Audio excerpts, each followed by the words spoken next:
The board will be 15 minutes late tonight, so they'll be out in about 15 minutes at 6:15.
Good evening.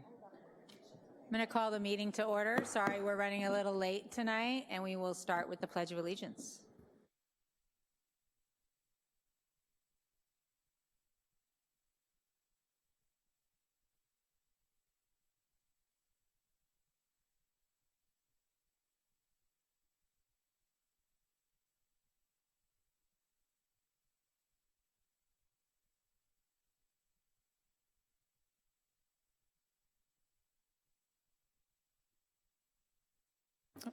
Welcome.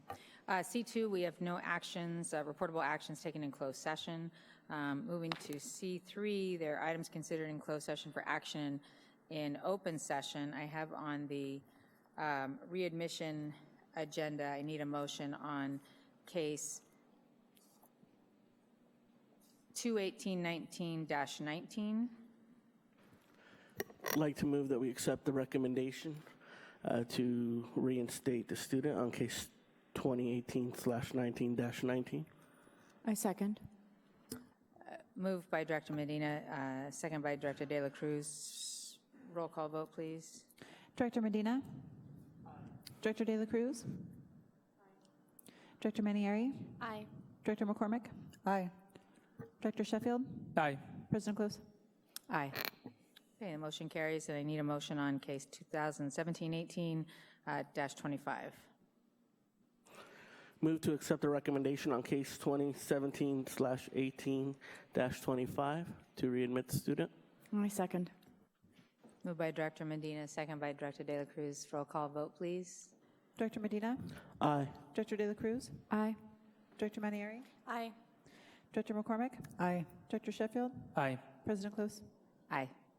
Motion carries, and I need a motion on case 2018-19-26.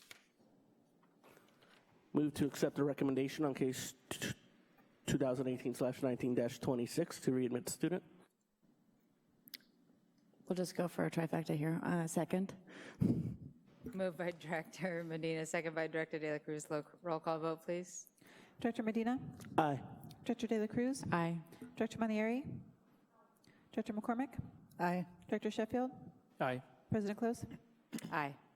Okay, the motion carries. And then I need a motion on case 18-19-42. Move to table case 1819-42 to the following meeting. And I second. Okay, moved by Director Medina, second by Director De La Cruz. Roll call vote, please. Director Medina? Aye. Director De La Cruz? Aye. Director Manieri? Aye. Director McCormick? Aye. Director Sheffield? Aye. President Close? Aye. Okay, motion carries. And last one, I need a motion on case 18-19-43. Move to accept case 18/19-43. I second. Moved by Director Medina, second by Director De La Cruz. Roll call vote, please. Director Medina? Aye. Director De La Cruz? Aye. Director Manieri? Aye. Director McCormick? Aye. Director Sheffield? Aye. President Close? Aye. Okay, motion carries. And that brings us to C4, statements of abstention. Seeing none. C5, adjustments to the agenda. Director Medina. I'd like to pull E7, E9, and E11.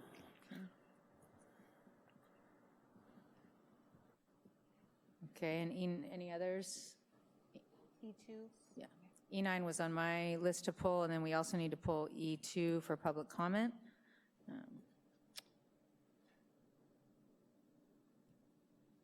C6, board member requests for information. Seeing none, we'll go to C7, approval of minutes of the regular board meeting held on May 8th, 2019. Move to approve the May 15th, 2019 minutes as presented. We're on Second. C7, May 8th, 2019. Correction, May 8th. 8. A second. Moved by Director Medina, second by Director Sheffield. Roll call vote, please. Director Medina? Aye. Director Sheffield? Aye. Director De La Cruz? Abstain. Director Manieri? Aye. Director McCormick? Aye. President Close? Aye. Okay, motion carries. C8 now. the approval of the minutes of this special board meeting held on May 15th, 2019. Move for the approval of minutes of special board meeting held on May 15th, 2019. Second. Moved by Director Sheffield, second by Director De La Cruz. Roll call vote, please. Director Sheffield? Aye. Director De La Cruz? Director Manieri? Aye. Director McCormick? Abstain. Director Medina? Aye. President Close? Aye. Okay, motion carries. C9, approval of the minutes of the regular board meeting held on May 22nd, 2019. So moved. Second. Moved by Director Medina, second by Director Sheffield. Roll call vote, please. Director Medina? Aye. Director Sheffield? Aye. Director De La Cruz? Aye. Director Manieri? Aye. Director McCormick? Aye. President Close? Aye. Okay, motion carries, and that brings us to C10, public comment on non-agenda items. This is the opportunity for the public to address the board on items not on the agenda. Each member of the public will be given 3 minutes to give public comment. Let Dan know if you need a translator. You'll speak from one of the upper two podiums. If you're speaking on a personnel matter, I would ask you to refrain from making your comments publicly, and then instead direct them to Assistant Superintendent Stacy Spector there. And if you are speaking specifically about one of our personnel matters, we will ask the clerk to cut the mic at that time. So I have 2 blue cards right now. The first is Genevieve Lilligren, and then the second is Micah Carlin Goldberg.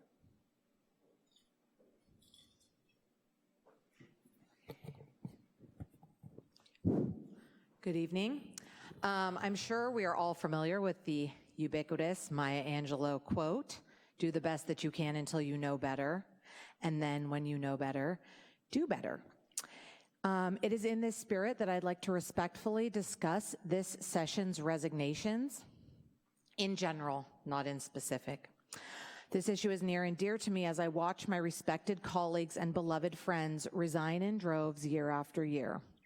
Additionally, I myself am on the precipice of a life-changing, potential forced partial resignation.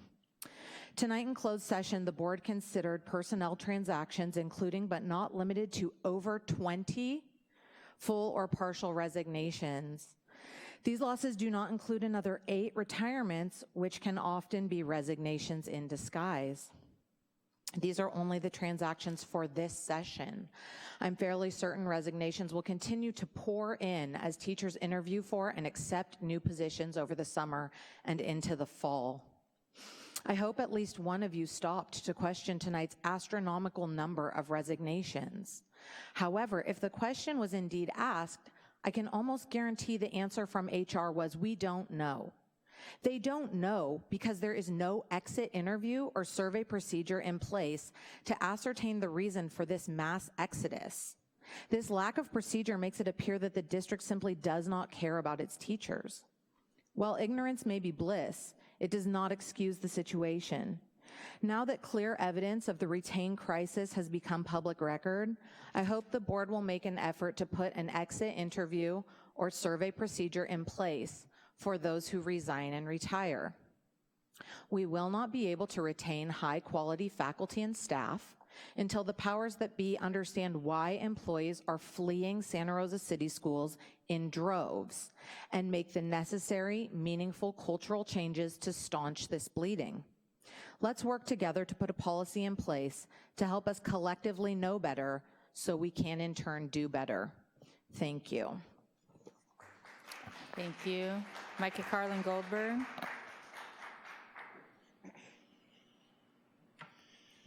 Good evening, Superintendent Kitamura and School Board. I'm going to do my very best to stay mellow and calm tonight. It's been very warm, and that makes me hard for me to keep things low-key. So I'm going to do my best tonight. I'm concerned about our district's priorities. I've been talking to you all this year about it. I'm coming back to the signs. We spent $387,000 on 10 digital signs while we have classrooms with leaky roofs. We have classrooms that get flooded out when it rains, where the students have to leave their classroom and go somewhere else to learn. We have roof tiles that fall out of the ceiling because they are saturated with leaky roofs, and we're buying signs. It doesn't make me feel good about working in this district. It doesn't. Additionally, the board 5 weeks ago, no, what month is this? 4 weeks ago, whenever it was that the administrator raises were proposed for our 5 most highly paid employees in the district, at 29% for this year for the superintendent, when the teachers and classified staff got 0.75%, it made me feel bad about working in this district. The fact that the school board has chosen to put off a logical response to this, which is we made a mistake offering too much to people who already make a living wage while we have employees that can't afford to feed their families and put a roof over their heads, and go, we're gonna cap the administrative raises at the same as our certificated and classified staff. I'm not sure why it takes 6 weeks of discussion and multiple special sessions to realize that a mistake was made in offering such an out of whack raise to our 5 most highly paid employees. And I know they're working their butts off for our students, but so are the people who are on the schoolyard who, with their new raise, will be making $13 and a penny an hour. The superintendent's raise for the 2017-2018 school year, which has just concluded, would be enough for 10,000 hours at $15 an hour for our classified staff. Our priorities are out of whack, and they need to change. Otherwise, we're never going to be able to heal all the mess that's going on, all the people that want to work here for the students, but can't work here because of the conditions. Thank you. Thank you. Okay, report, CSEA, President Alfonso, I see you up there.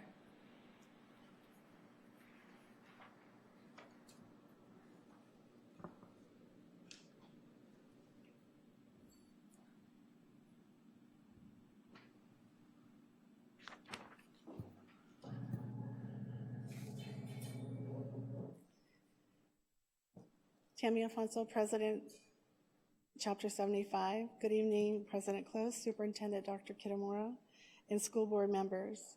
What have we been up to?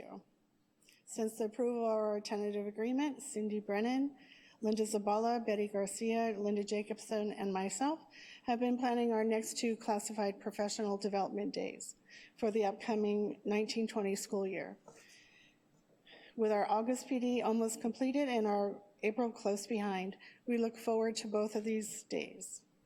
Also, Cindy Brennan, Betty Garcia, and myself have been working on our job description update project set to begin in July.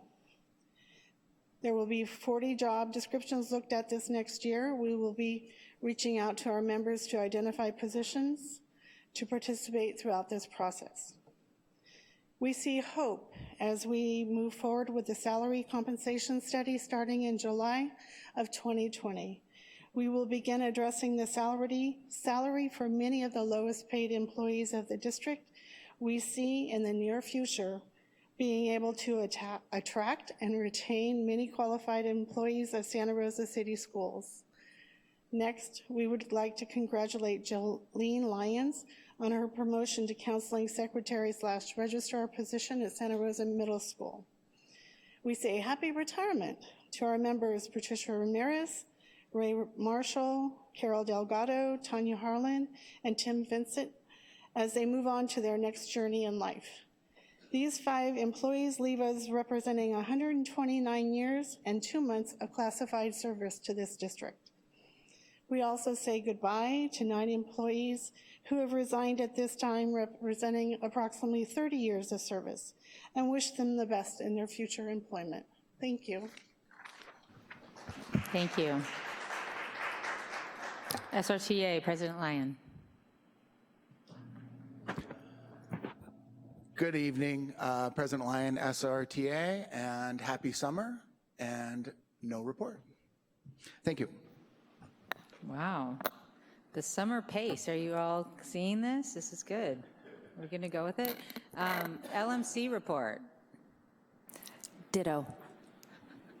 Wow.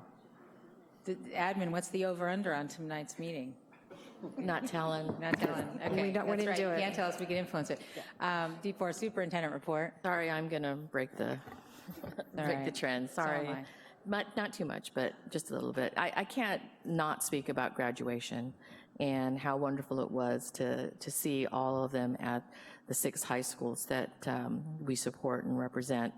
I was fortunate and able to attend the Santa Rosa High School graduation, and it was a wonderful night, especially after what had happened that day with the lockdown. Ridgeway as well, both high schools, the staff, the students, the reaction, the calmness, the way in which they all handled the situation is to absolutely be commended. I also want to give thanks to the Santa Rosa Police Department, who worked with us in such a way that it was almost seamless. And so we want to continue to practice, we want to continue to train, but I just couldn't go by without, first of all, congratulating all the students who graduated, the high schools who did such a wonderful job, and in particular Santa Rosa High School and Ridgeway High School, who acted with such grace and calm. I couldn't be more proud. The other thing I want to do is thank the community. I really believe that the bond measure that paid for the technology of the Bell alarm clocks was a tremendous help during this lockdown situation. You know, for the ability to have it on a blinking, flashing sign with both visual and sound ensures that every staff member, every student has the ability to see those warnings. And that's a huge thing, and I absolutely thank the community for passing those bond measures.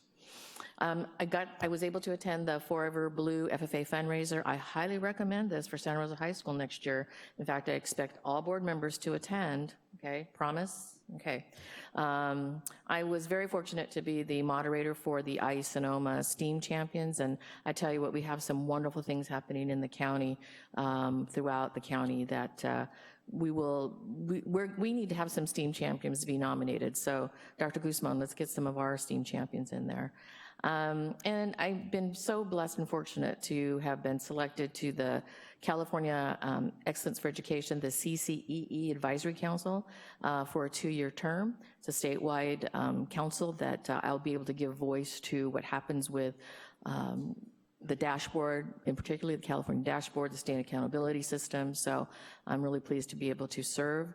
And then I've also been selected as an alternate board member for FCMAT in hopes of becoming a full-time board member, and I'll attend my first meeting on June 23rd. And for those of you for FCMAT, I want to have a say in what happens with anything to do with business and finance. I think that's an important role for us in Santa Rosa City Schools with a $200 million budget that our board works with.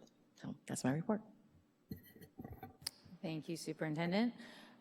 Okay, let's see. I was super fortunate to go to the Brook Hill Back to School night, and really enjoyed being led around by Principal Guadalupe Perez-Cook, who is always filled with 3 times the energy of an average human, and loved going to see so many classrooms and hear, you know, each teacher talk about what they're doing in their classroom with such enthusiasm and care for the students, and show me the work that they are doing, which was some great work. One teacher told me a good story about her success using the GLAD posters, Ms. Boynton, I think, and is that right? I see a Brook Hill teacher up there. Who was saying that one of her students likes working with the posters so much that she just started making some of her own at home and bringing them in. So I thought that was a good story, and it was just a really great night. There's a real pulse to that campus. Of course, I'm kind of biased since it was my alma mater, but great parent community, great pozole, great performances afterwards. And I see that I got a t-shirt today, Bobcat Strong, which is really nice. I'll wear with pride. So thank you very much for hosting me that night. I have a Google alert set for Santa Rosa City Schools, and there happens to be a Santa Rosa County district in Florida. So I get alerts for that all the time. And usually, you know, first of all, anytime the Google alert comes up, you know, I get a little sick to my stomach. But oftentimes, it's almost indistinguishable, the stuff that we're going through. It's budget cuts, it's labor negotiations, it's managing kind of the day-to-day. There are big contracts that are controversial. A lot of the stuff is just interchangeable. And this last Google alert I got was both troubling and made me really grateful. And that was that the Santa Rosa County District has just decided to arm its teachers. And which brings me to the lockdown that we had on graduation day. And I want to congratulate our administrators, our teachers, our students, our parents, our law enforcement, our partners in law enforcement and city administration for doing an absolutely outstanding job making sure that our students were safe, that the incident was no more traumatic than it is going to be no matter what, and assuring that we had a safe outcome. And I want to express my gratitude for the fact that I absolutely know that no one on our board or in our administration, and I don't think on our teaching staff, is going to come back and say, let's arm our teachers. And so I like to highlight when I think we're ahead of the game on some stuff, our partners there or our counterparts there in Florida. So, you know, after the incident on Friday, the Ridgeway graduation that was interrupted midway was postponed and redone. There was a redo graduation on Monday, and so usually the board president doesn't do graduations, but first of all, I love the Ridgeway graduation. I think it's really special, and so I asked if I could go to that, and it was the first time I actually asked to just say a couple words, and I did, because I think, you know, if you've graduated from Ridgeway, you've really shown some resiliency. And so to have that graduation be the one that was interrupted and then have all these students and parents come back to do it again, I thought was really in keeping with the resilient spirit of that student body. And so I was really proud to get to be there at that graduation, and I thank them for having me and listening to me. Okay, board member reports. Director Medina? No report. Director Sheffield? All right, I will continue on with the graduation. This is always one of the highlights of serving on the board. I was honored to be a part of Montgomery High School's graduation. Go Vikings. Principal Burbank and the Montgomery community really did a great job in the ceremony. They do this every year. But, you know, it's a special time of year, and I always get a little sentimental. But it feels good to know that in addition to preparing our graduates for the world beyond high school, academically and creatively and socially, et cetera, it's nice to know that we're part of this experience that they have, you know, and for many of them, these are their wonder years. These are the great times of their lives, and some of them will remember these as their glory days and their fondest memories.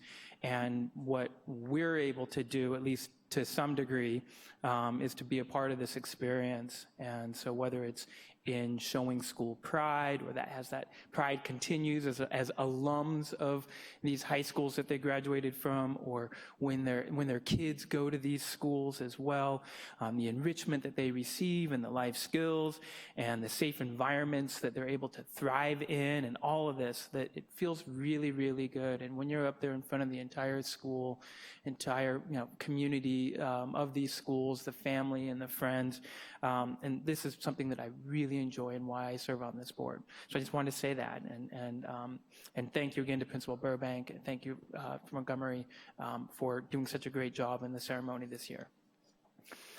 The second thing that I want to take a little bit of time to talk about is the proposed parcel tax. And I'm just going to take a minute to get it out there because I want to start a conversation now publicly. And first of all, I just want to say that I'm in total support of moving forward with the parcel tax. I've said that before, but as many of us know, last week, LA Unified had a ballot measure. It was a special election last week that failed on a parcel tax. This is Measure EE, and it suffered a resounding defeat. It only gained about 45% of voter approval, and it needed 2/3 majority to pass. And I bring this up because I'm worried, and I'm worried about what we have here in the community. There are going to be a lot of things coming up in ballot next year, whether it's in an early election or whether it's going to be in the general election. So as we know, last winter, the LA Unified made a pretty calculated gamble following the teacher strike to put this measure on the ballot, and it was supported by polling data. Basically, everyone believed that they had overwhelming support to pass this parcel tax, and it turned out that they were wrong. They had support from the LA City Council, they had support from the mayor, support from the business community, and that ultimately this was a really big loss to the school district because they put a lot on this, and it was going to be a huge cash infusion, and it was going to help them get out of the years to come projected fiscal crisis that they're currently in. And I want to highlight that the opponents of the LA Unified's parcel tax ran a campaign that argued that the district needs to demonstrate better use of the money that it already has, and that tax increases would hurt families and businesses. So, as we're here going into the summer months, this is what the district needs to be thinking about.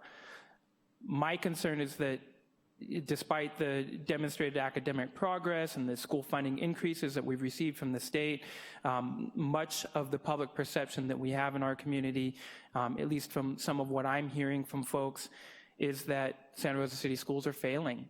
We're not doing a very good job. We're not managing our dollars correctly. And I don't think this is the truth. I don't think there's any truth in this.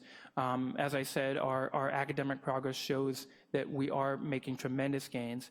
But the negative perception doesn't bode well for any ballot initiative, whether we're going to the voters with a parcel tax or with a bond measure. If we're looking to improve the conditions that we have, what we hear from every board meeting, we hear from the public about leaky classrooms. We hear about heating. We hear about much needed infrastructure repairs, hot and cold classrooms, need for more bathrooms, fewer dollars for teachers and staffing. All of this is tied into the support from the community. And as it stands, we're facing long-term projected funding shortfalls. We all know that. And part of this is exacerbated by commitments that we've already made for salaries and to increase health benefits and pension obligations that are going to be ongoing. So as we move forward with exploring the parcel tax, I really think that it's important that we start this dialogue, this discussion now. I'm feeling nervous. I've heard from a number of other ballot initiatives that will be placed in 2020 in the general election. We'll be fighting it out with competing interests. And as we're heading into a recession, we know that people also take that to the ballot. So we just need to be really careful with what we say if we're going to get the things that the district really, really needs. We don't want to lose the public on the fact that we do good work, that we need their support. So I'm going to do something that's really unconventional. I'm going to do it right now because I want to get this started. And I'm going to continue to do this at future board meetings. I'm going to be talking about the parcel tax. I want to hear from the public. I want to hear from people who are out here in the audience. I want to hear from people who might be listening, watching at home. You could contact me social media. Here's my cell phone number. Call me. Actually, don't call me. Text me. Whether you support a parcel tax or not, text me. 707-694-3318, because I want to hear just a simple text. Yes, I support moving forward with the parcel tax. No, I do not support. You don't have to give me all of the explanations, although I do want to hear that.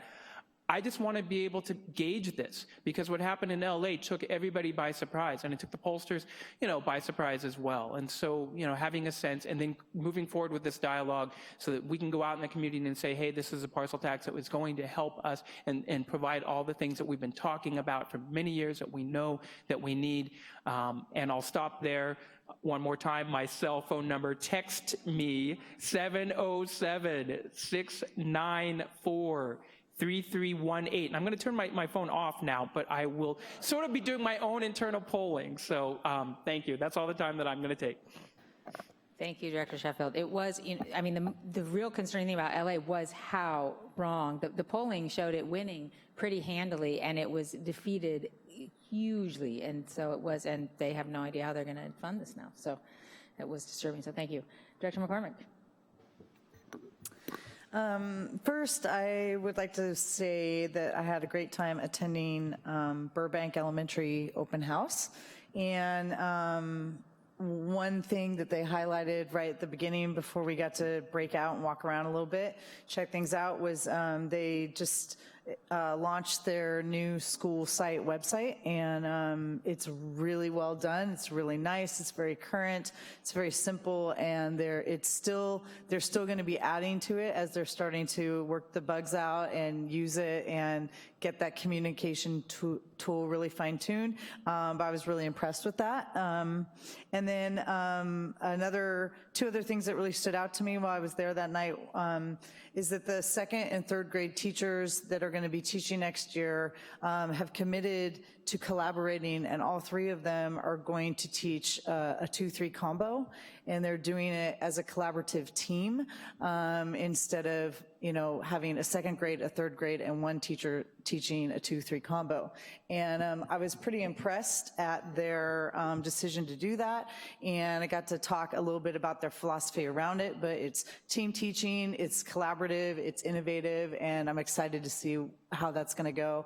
And they actually have been talking about modeling it, some of it after what they've successfully been doing at Proctor as well. So that's just exciting that we see in the district that teachers are collaborating and innovating together and moving forward with that. So that was pretty exciting. And I was also very excited to see their music program there and some highlights from that. And especially since I think we had 4 music teachers retire this year, which was like, do we have music teachers in the schools? And yes, we do. And at Burbank, they have a great program, and they're expanding it next year. And so that was really exciting to see. I got to officiate Pioneer High School's graduation, which was super, super awesome experience for me. That's where I started my teaching career, and both my boys went to Pioneer High, graduated from Pioneer High, and so it was really fun to come back and be a part of that and be a part of that tight-knit community. We still have some really good friends, and I actually knew some of the graduates, and a couple of the graduates that came by said, hey coach, as I was shaking their hands because they're coming to swim for me because I recruited them. So that was kind of fun too. But I wanted to do a shout out to Mr. Milbrath and Mrs. Grove. They're retiring, and so they were honored at graduation. And Debbie Grove was my 8th grade sewing teacher at Slater, so it was really cool that I got to teach with her and then be there at her last graduation, see her be honored. And then Mr. Z, unfortunately, wasn't at graduation because his daughter was graduating from Montgomery that night. So I will say that VP Andrea Correa killed it. She did a great job, and she gave a very heartfelt and timely speech that I've been to a lot of graduations, and her speech was a delight, and I think it spoke to the students, it spoke to the families, and she did a great job. And then finally, I was delighted to attend the reboot of the second half of Ridgeway's graduation ceremony the Monday after their first ceremony was interrupted the week before. And I was really impressed and excited to see how many people came out on the first Monday of summer vacation to make sure those students were honored and respected the way that they deserve to be. So that was just really awesome to see and be a part of that. And yeah, that's my report. Thank you. Director Manieri. So I don't have much to report. I had a very similar experience to Director McCormick. I attended or officiated LC Allen High School's graduation, and for me that was just a really unique and beautiful moment to be there. And I know a lot of graduating, or not, well, now they're graduated seniors, and so it was awesome to just be able to, instead of just give them a handshake, to give them a hug, just that kind of extra little congratulations. So it was a really unique thing. And always amazed at how much the students of LC Allen and all of our students in the district accomplished by the end of their senior year. And so that's always such a humbling moment to just hear about what they're doing, what they're going to do, what their motivations are, especially when the students go up there and give their speeches. So I really appreciate the opportunity to have been there. And I know that you get to decide which board members go to which graduation. So I thank you, Superintendent Kitamura. And just one other thing, In July, I will be participating. So Via Esperanza is a program that's currently exists on Cook's campus. And they have a summer program called Club de Lectura, where community leaders and people who work in nonprofits, local organizations, go and read books to families, whether they're bilingual or monolingual Spanish-speaking. And then they do some activities with them, and there's usually a theme surrounding the reading of the book and the activity. And so I will hopefully be doing something around financial literacy with those families. And this is a summer-long program that'll be taking place on Tuesdays and Fridays on Cook's campus. So I just wanted to highlight that that's happening on one of our campuses, and I'll be participating in that in a couple weeks. Thank you. Director De La Cruz. Jumping on the graduation bandwagon, thank you so much for inviting me to be with you at Santa Rosa High, especially after the day that kids and teachers and staff and administrators had. I was really struck by the 420-something kids whose faces we saw that night, and recognizing the 4 years that they had been through, the cinema complex fires, and spending four hours together in a hot gym their last day of high school. Just the amazing amount of resilience, strength, and pride that each one of those kids had. A little bit of fear too, I'm sure. And stepping out into the big wide world. But it was a really beautiful celebration. It was a pleasure to meet Principal Clissold and a lot of the wonderful people who make Santa Rosa High a great place to be. Special shout out to Proctor, Proctor Terrace. I got to go to their open house end of the year celebration while my family and I kind of crawled across the finish line to the end of the school year. But what a way to go out. It's always such a great celebration, watching the kids really be proud of everything that they do. So thank you to all the folks who make those end of the year celebrations possible. I know you are so tired by that time too. But it's really a way that kids are so proud to really show off to their parents and to their families and to their teachers what a year they had. So I'm just really grateful for all of the work that you all do. Thank you. I have no CSBA or NSBA report, and so we'll go to the consent agenda. Pulling E2, E7, E9, and E11. I need a motion on E1, E3, E4, E5, E6, E8, and E10. Move to approve consent items E1, 3, 4, 5, 6, 8, and 10. Second. Moved by Director Medina, second by Director De La Cruz. That's what we do tonight. Roll call vote, please. Director Medina? Aye. Director De La Cruz? Aye. Director Montieri? Aye. Director McCormick? Aye. Director Sheffield? Aye. President Close? Aye. Okay, motion carries. And that brings us to E2, and I have a blue card, Micah Carlin Goldberg. Good evening, everyone. So I pay attention to this report because I think it's essential to really understand this particular report to talk about the health of our district. As of tonight's board meeting, we have 35 certificated staff members who have resigned their position fully at the district. In other words, they will not be coming back to teach next year. They resigned at the end of the year. If you include the mid-year resignations, that jumps to 44 people who have resigned. If you add in the 36 people who have retired already as of right now, that means we have 70 staff members that we are looking to replace in the fall. Based on last summer, we can expect another 20 to 30 minimum resignations and retirements. And I don't think you guys are really paying attention to this report, or honestly to me right now, since half of you are looking other places than where I am. We have people leaving our district in droves. When I did the math a while ago, I was 35% of the way up the seniority scale. This is the end of my 4th year in the district. Based on the resignations, they're not going to move me up the scale since almost all of them, well, sorry, that's an exaggeration. Half of them didn't make it to year 3 in our district. They have resigned before becoming tenured. They did a year or 2 years, and they're done with our district already. The retirements are going to move me up the seniority scale. I really don't need to be 45% of the way up the seniority scale by the time I'm in my 6th year in our district. If you look at the years of service in our district, people who have 10 years or less of service drop off drastically. People with 6, 7, 8, 9.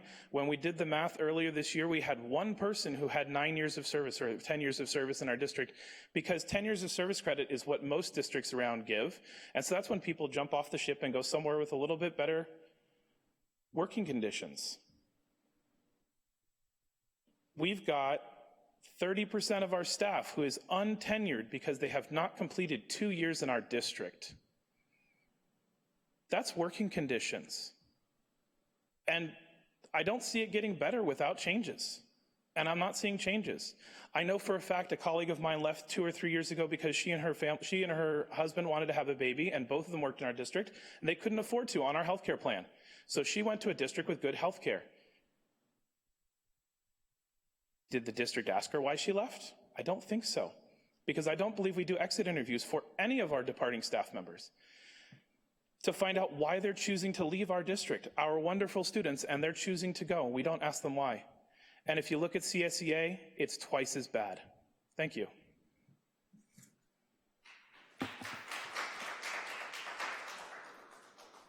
Thank you.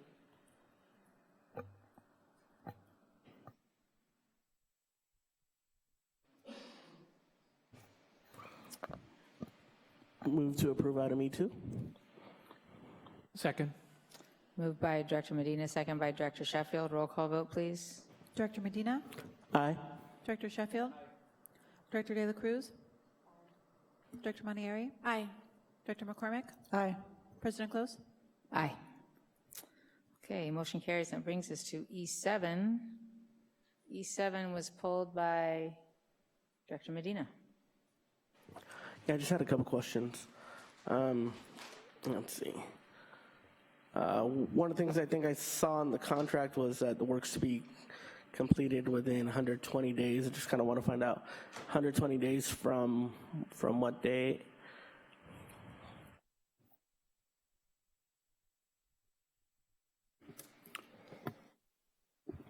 This contract is going to be completed by August 1st. So it's going to start tomorrow, so I can calculate the days. If it says 121 days, there might be a typo in there, because it'll be completed by August 1st. So that's less than 120, right? Yes, sir. Okay.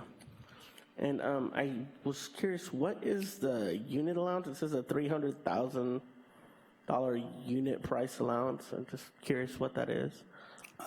I can have the architect speak for that. That's for unforeseens, in case we find anything underground or unsuitable soils or anything like that. Put an allowance in there so we know we're covered. If we don't spend it, it comes back to the district. Is that different than so that's different than the 10% contingency, which is that similar, like going over under? Or? Excuse me? It says a 10% contingency of like 124,000. Is that also like 10% per public contract code, and we also put in an allowance. Okay. It's the way the bid forms have been since I've been here. Okay. And I'm just curious as a whole, like how much is the overall transition for CCLA costing us so far? Do we know, or is this it? This is it. Well. In terms of preparing the site, this is our first major expense. There'll be expenses for phase 2 coming back in the early fall, late fall timeframe to complete the playground area and some other modifications to campus, but this will be the largest expense.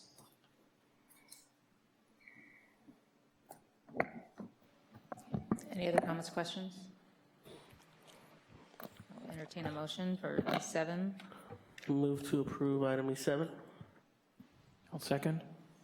Moved by Director Medina, second by Director Sheffield. Roll call vote, please. Director Medina? Aye. Director Sheffield? Director De La Cruz?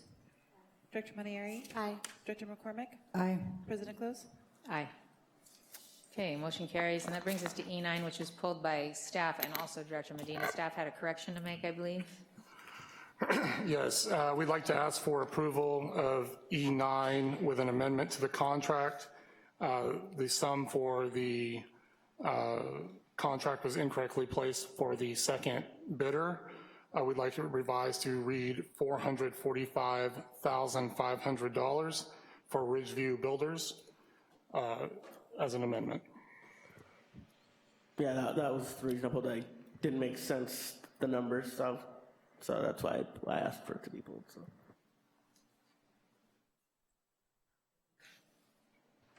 Any other questions, comments? So I'd like to move to approve item D9 with the amended numbers as requested. Moved by Director Medina, second by Director De La Cruz. Roll call vote, please. Director Medina? Director De La Cruz? Aye. Director Manieri? Aye. Director McCormick? Aye. Director Sheffield? Aye. President Close? Aye. Okay, motion carries, and that brings us to E11, also pulled by Director Medina.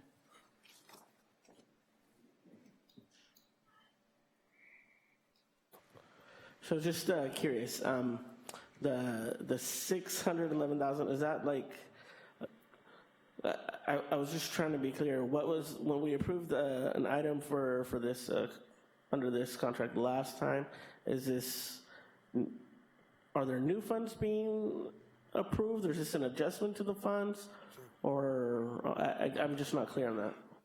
I'll try this one. So last time when this item came forward for the Prop 39 projects, we approved Sizerco as our energy manager and project coordinator. As part of the, excuse me, Prop 39 monies, Sizerco is entitled to that sum based on the projects for the work, so it's included in the Prop 39 ERP money.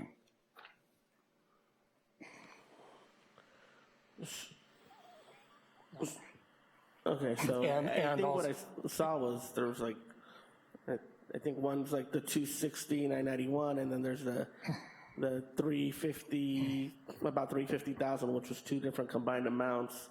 Were these like adjusted, like coming together from before, or are these completely new amounts that we're approving now? they are the original amounts with a formal contract for their services. And part of the cost is for the PG&E on-bill financing program that will take place after the initial Prop 39 work starts.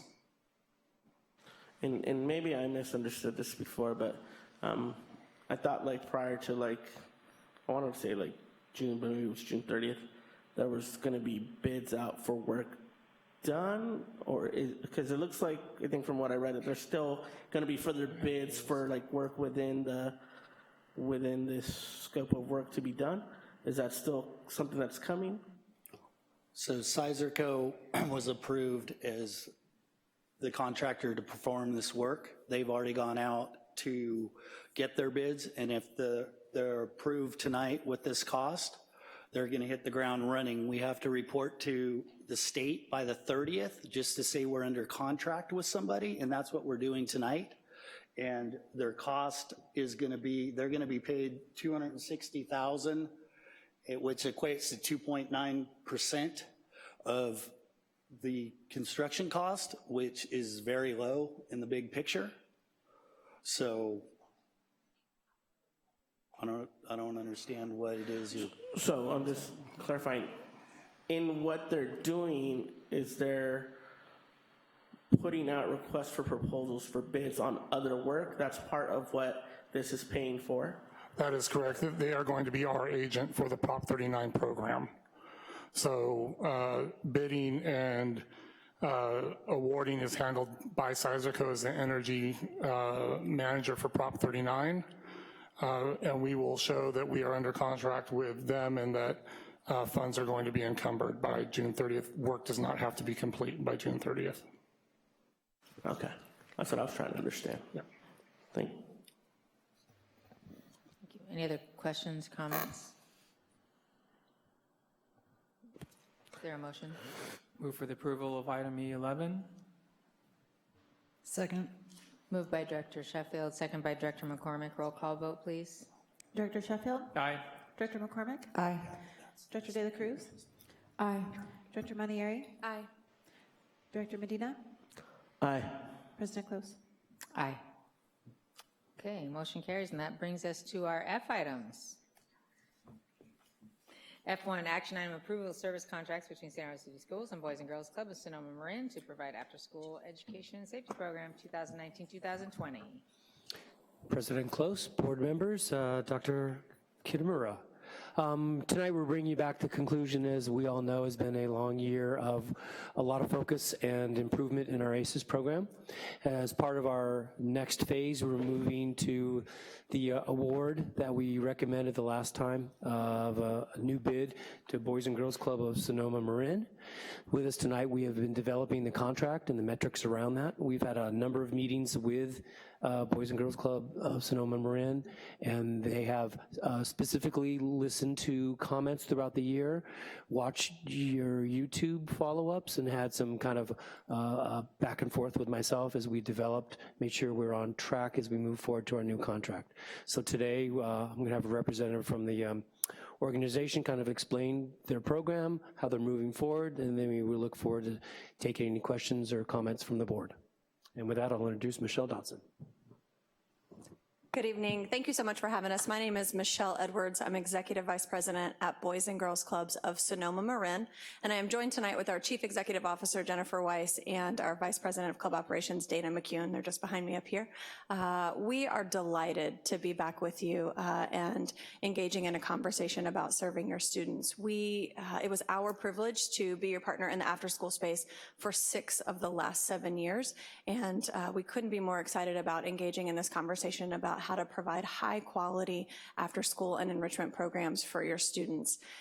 We have had really productive conversations with Steve and his team over the last month to look at what we feel like Santa Rosa City School students need moving forward. And so we are really digging deep around academic support and high quality enrichment. We know that young people need opportunities to learn well beyond the school day. And we are proud to partner with 17 school districts across Sonoma and Marin counties to provide this service, and are really excited to engage with you again to be your partner in this.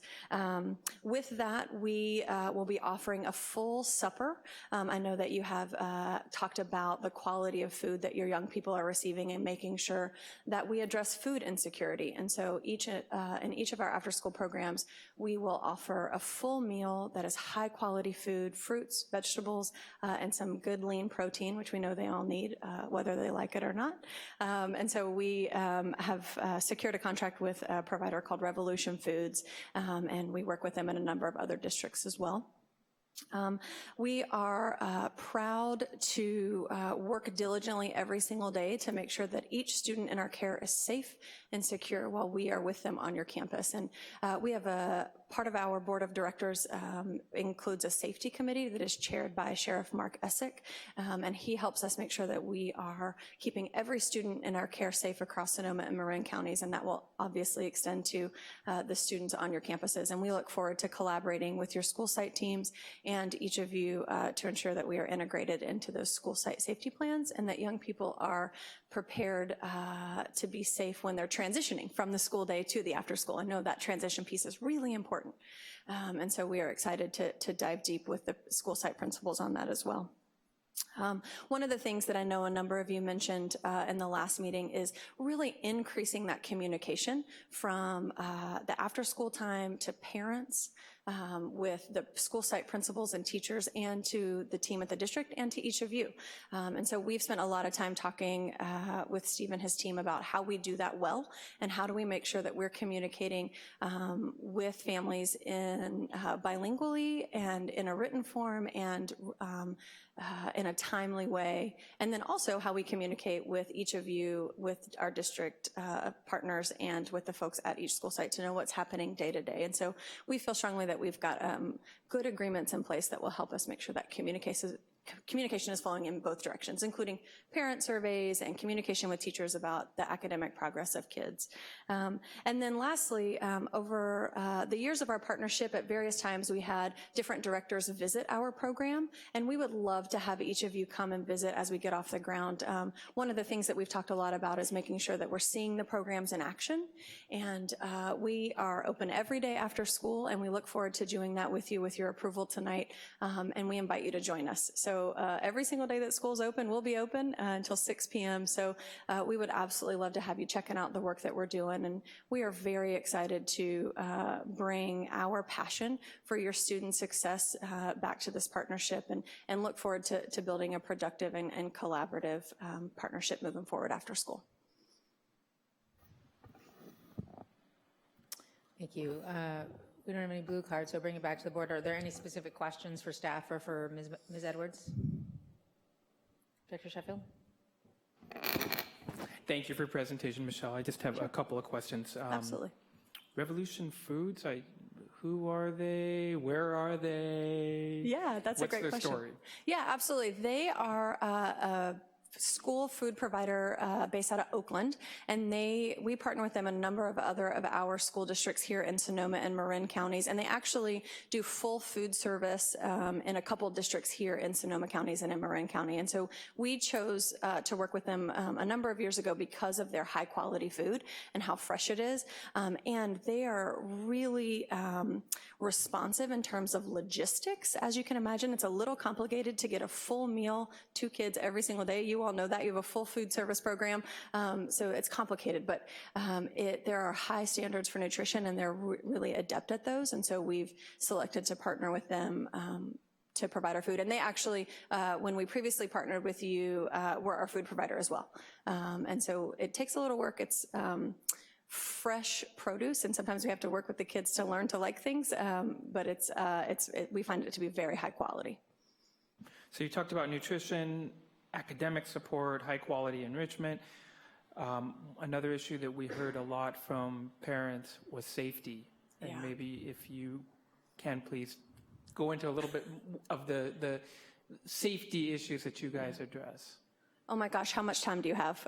We spend a lot of time talking about child safety, and we know it's our number one priority as we are charged with keeping kids safe. It is of the utmost importance that they are physically safe, that they are emotionally safe when they're with us, and that we have all of our team. We have a staff of 250 youth development professionals across 2 counties, and we are charged to make sure that they are fully trained to know how to implement the policies and procedures that we have at every single location, every single day. What are the trainings? Oh, gosh, that's a great question. So we provide a minimum of 80 hours paid training to every single one of our employees. And for our full-time employees, that's many more hours than that.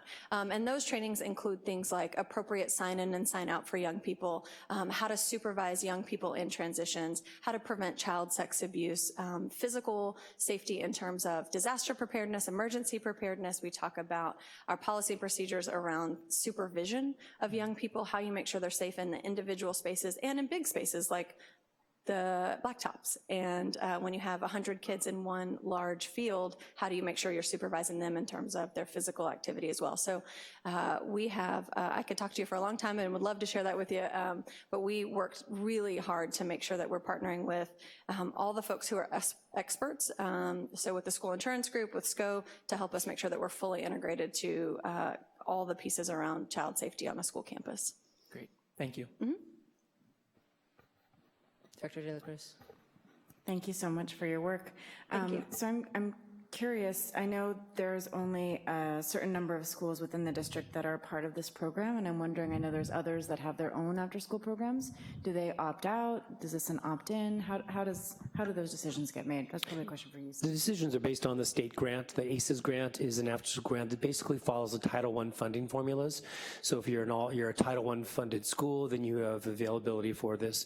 And even within that, it narrows down the eligibility for students. These are students that are supposed to be foster youth and homeless, get a high priority. Students that are academically struggling. Those are all within the school. There's also a limit or a preference list of students that should be involved in the program. And so part of the coordination we do is principals are making recommendations. That can be kind of fluid depending on students struggling or not. And so we've had conversations already about how we want to make sure we have enough room for bringing in a student that a principal recommends. So we may have a waiting list, however, for principal recommendations for a struggling student or a new homeless family that's new to the school, we will find room to make sure those people are in, or those students and families are in the program. Even for schools that aren't necessarily already in the program. So if there's a school with kids who need some additional support, do they get kind of referred into the Boys and Girls Club program even if they're not a participating school? No, the participations are local to the students at that school. Okay. They have separate programs. There's 7 Boys and Girls Clubs that have their separate city programs. But we also may be referring to our own childcare after school program. And so in the locations of the schools that do not have an ACES program, we generally offer our child care program. That is a fee-for-service program. However, we do offer subsidies, and we do have a similar set of priorities. So if I'm a foster family that moves into a different school, I'm gonna have access to that program on a subsidy-based system and a sliding fee for scale to get access and a priority to get involved. Wonderful. And then my second question was around kind of the focus on safety, and I appreciate the law enforcement side of the safety conversation, but I wonder if you could talk a little bit about your restorative practices and how those are worked in to serve this population and to make sure that they're capacitated with a set of skills that around keeping them safe emotionally and kind of spiritually in that world. Yeah, I really appreciate that question. That's so important on the day-to-day. In our previous 6-year partnership, one of the things that we learned from you is about how to start these restorative conversations in the immediate when there's something that's happening on a school site. And so we have our student interaction guidelines and the ways that we like to work with young people.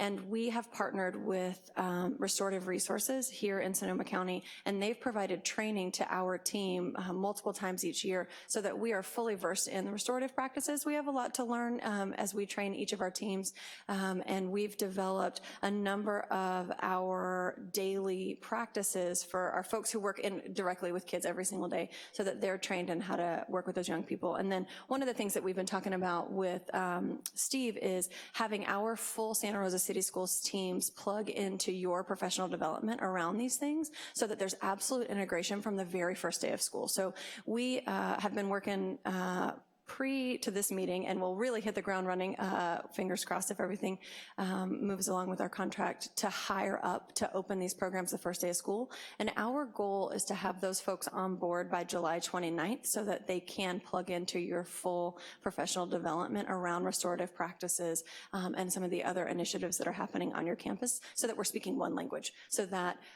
during the school day is the same language as after school, and that kids see it as an extension of the school day. And in the interim, we're working with local organizations to help us get up to speed as quickly as possible and continue the work that we were doing with your district previously. It's a great question. That discussion is something we have been discussing, and we, our restorative specialist teams come to work in August. They're available the week of August 5th, so we're developing a number of sessions, not just for Boys and Girls Club of Marin Sonoma, but also for new teachers. We're doing a new teacher orientation with some introductions there. Those restorative specialists are available to do other trainings. We have already things set up for like new hires. We have instructional aids and things that come through in a series of trainings. So we're gonna offer our services during that week primarily to match their in-servicing, so we make sure they understand the culture of what we're discussing with restorative practices as we see it in Santa Rosa City. Yeah, that's all over and above the partnership through this ACES grant, but we think it's really important for our team to be fully integrated into work that we're doing. And so we know that there's a lot of work that happens prior to the first day of school, and so we want to make sure that we're fully prepared to be successful. Yeah, Director Manieri. Thank you for your work, and I'm really excited to have the Boys and Girls Club back on our campuses. 2 things come to mind. So the ACES grant is state funded.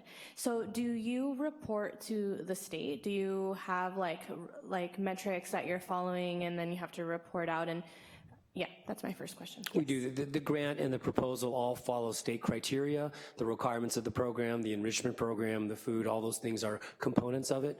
The reporting, we work with them to report. They at this point in the contract, we've written it, so they will be providing the data, and we submit and have the reporting to the state. So there's quarterly reports and, of course, an end-of-the-year report. And it's similar but different than attendance reporting that we have to do with schools in general. Mm-hmm. And how often does the board get an update or kind of like a summary of those reports and what's being reported to the state?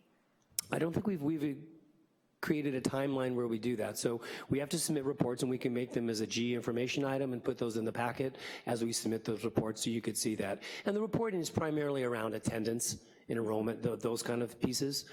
So we can certainly make that part of a practice. Sure. We're talking a lot about safety, which is obviously a priority and a concern for us and for the community. And so I would just, if we're evaluating and if we're keeping track of certain things, it would be great to have this information so that when issues do come up, like we've seen very recently, we're not just, there's that lack of communication, right? And then it kind of blows up a little bit. So just having those kinds of updates, that kind of information available, I think would be really helpful. Yeah. I think we wrote into the metric, like we did last year, a mid-year evaluation. That report will certainly come forward. Whether or not we decide to do as an F item or whatever, we can decide at that point. But that's a full-scale evaluation of everything, the meals, the serve, the enrichment program, the academics. So that will certainly come by February or March at the latest. We'll do it as an F item. And then my second question, if we do want to visit a school site and see the program, because I think that is the best way to really evaluate what's going on, who can we contact? You can contact me. I'd be delighted. I will share my information. Obviously, Steve has it, and we'd be delighted to have you at any time. Thank you. Yeah, absolutely. Director Medina? Just going back to safety, we talked about training with things such as like checking in and checking out, but outside of training, like what are your accountability measures to, make sure that what was trained is actually happening? Yeah, I really appreciate that question. We really, in our organization, we really thrive on accountability and transparency, and we want to make sure that at each one of our 40-some locations that we are implementing with fidelity. And so there are a couple things that we have. One, we have quality coaches on our team that are out surveying the different clubs every single day. Additionally, your district will have a designated leadership person that person's responsibility will be to be on site at one of your clubs every single day to make sure that we're implementing the policies that we know keep kids safe and provide high quality programs. The last thing that I think is really important is that we all work here. My office, Jennifer's office, Dana's office is within a mile of about 6 of your schools. And so on any given day, if there is an issue, we are a text message and less than 10 minutes from any one of your campuses. And when we partnered previously, anytime that there was a problem, I personally or another member of our team was straight to the location to address the issue, to make sure that parents had high quality communication in the challenge, and that we were on speed dial with the district team as well, so that folks knew what was happening. And we want to make sure that we're communicating those things regularly with principals, teachers, and the district officials. And so that's one of the key components. Secondarily, we're working always, we have a perspective on youth development, things that we know help young people realize their full potential. And we are always looking at, are our programs doing the very best they can for kids? And if not, what do they need to be better? And that's where those quality coaches come in, where we have folks come in, do the observation, coach those folks working directly with kids to make sure that they are supporting their learning and development and growth, and that they are implementing the things that they've been trained on. And then we have feedback sessions regularly where we're able to provide that feedback, give them the opportunity to grow, go check in and see how it's doing. So it sounds very detailed, a little bit laborious, but it's really important, because until you see it in action, you can't know exactly what's happening. And that is something that we've really spent a lot of time over the last 12 months developing and implementing and building on what we already had in place. So we're really excited to see that take shape in your district. And is there, talking about youth development and growing and new things, since the last time you were in our district, is there anything new and improved that you'd like to highlight? Yeah, Absolutely, I really appreciate that. One thing that we've learned, and we've had a lot of discussions with your team so far, and we've done a lot of personal reflecting. One, we know we've got to be in better communication and really communicating about the things that are going well. And so we've worked really hard over the last year to make sure that our academic supports are meeting kids where they are, and that we are able to help them complete their homework every day, but also continue their learning, so that they are having language development practice, that they're having math practice, and we've really dug deep around how we're doing that. Second, one of the things that we've really highlighted and focused on this school year is around our onboarding. So when we hire new folks, to make sure that they're prepared to be successful when they get a group of 20 kids, that we do a semester-long process with them where they're getting ongoing coaching and learning and feedback from the folks at their club location, and then also with our broader level team. And then we are always innovating and bringing new enrichment programs to our team. So we're developing all sorts of programs. We just received expansion funding to offer ballet folklorico dance programs. So we piloted that in our Roseland District partnership, where our young people are able to experience the full expression of their community and culture through that dance program. And we got funding recently through Community Foundation and Creative Sonoma to expand that. And the great thing about that is that program can be very expensive and cost prohibitive for a lot of young people that want the opportunity to perform and be able to express themselves in dance. And so we're really excited about that opportunity coming up in the fall. I could keep going, but I know y'all got stuff to do. And kind of following up on that now, in terms of like demographics of your staff, how many are bilingual and bicultural? That's a great question. I don't have those exact numbers for this moment. We work really hard to ensure that our team is bilingual, bicultural. And I can speak specifically to a partnership in the Roseland School District. Last we reported on that, we had 89% of the folks that worked in that district were bilingual, bicultural. And that's a team of about 50, which most closely resembles, your team will be a little bit bigger through the clubs, but that most closely resembles. We do the very best we can to make sure that our team is able to represent and connect to the youth that we're serving. What was that number you said? It was 89% in the Roseland School District. Yeah. Thank you. Mm-hmm. So I feel super confident with respect to safety with you guys, with respect to the fact that kids are going to have fun, that they're going to just be well supervised, that about the food program, those things I have lots of confidence around.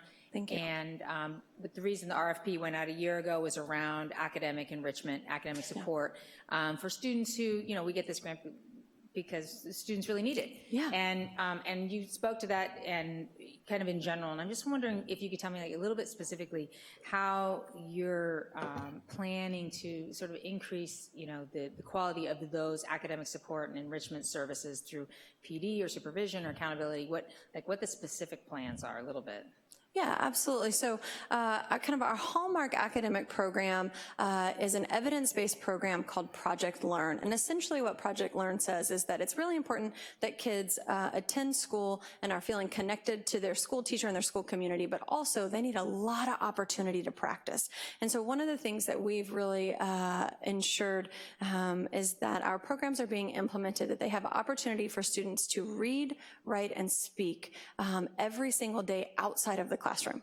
And that really starts to develop their confidence to connect in their school classrooms. And I'll be happy to send you this, the evidence behind this program. It's really interesting, and it says essentially that if young people practice speaking and writing, if they're behind academically even 16 minutes more outside the school day, that they will have great strides. I don't need to tell you, you guys know all this stuff. And so we're really excited about the work that we're doing through Project Learn. That starts when our young people get out of school. We work with them in Power Hour, and there's two components to that. One is 30 minutes of literacy, and that looks like, for older elementary school kids, them reading on their own and us supporting them through as they're practicing their literacy skills. For younger kids, that can look like early literacy, like us reading to them, engaging with them around the material, having them practice the words that we're reading.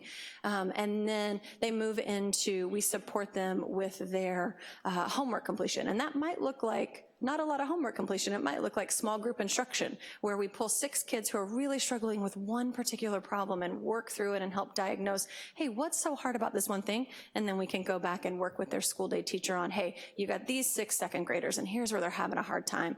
And we spend a lot of time training on how to do that and what that communication looks like. It's real nitty-gritty and it's in the details, but it's really important in terms of monitoring that day-to-day, unit-to-unit progress.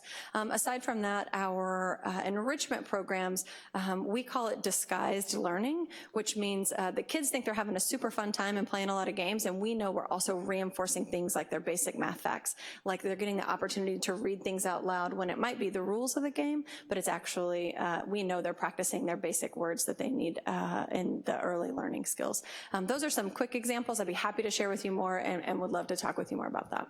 And President Close, the other thing is we recognize the need for partnership, meaning we have facilities, we have computers, we have programs, we have students that are online daily accessing their homework. We need to make sure that's available in an appropriate way for the after-school program so they can access that, because a lot of that homework is online and they need to get access to it either through the Chromebooks or the computer labs that we have. So that's, I think, a little bit on us, that we need to make sure they have access to those existing programs, and that is what really makes things seamless, what makes things accountable, and really kind of keeps the kids engaged all together in extended learning. Thank you. Is there any discussion, or I'll entertain a motion on this? Move for the approval of service contracts between Santa Rosa City Schools and Boys and Girls Club of Sonoma Marin to provide after-school education safety programs for 2019-2020. Second. Moved by Director Sheffield, second by Director McCormick. Roll call vote, please. Director Sheffield? Aye. Director McCormick? Aye. Director De La Cruz? Aye. Director Manieri? Aye. Director Medina? Aye.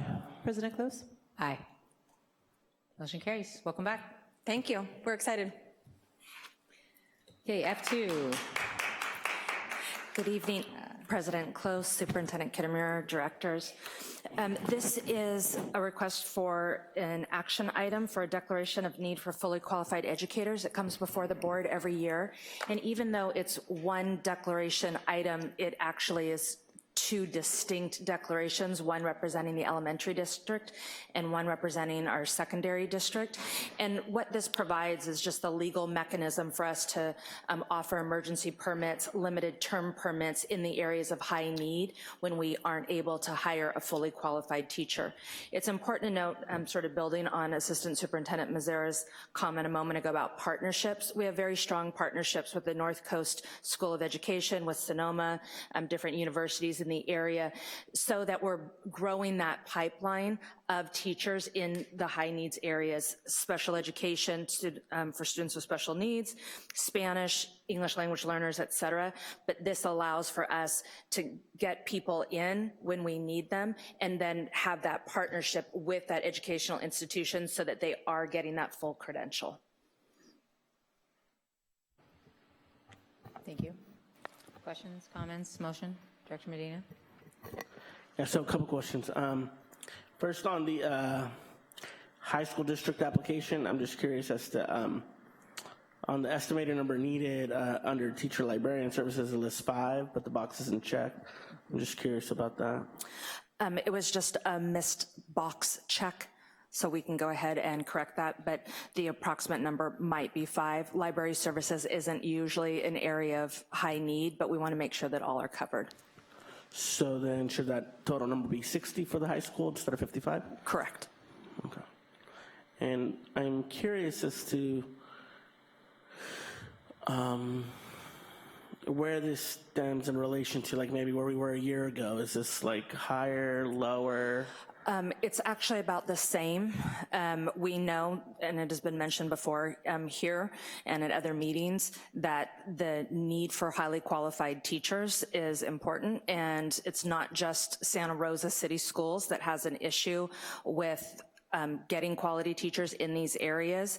It's across the country, and so this provides an opportunity for that, and the numbers are actually pretty steady every single year.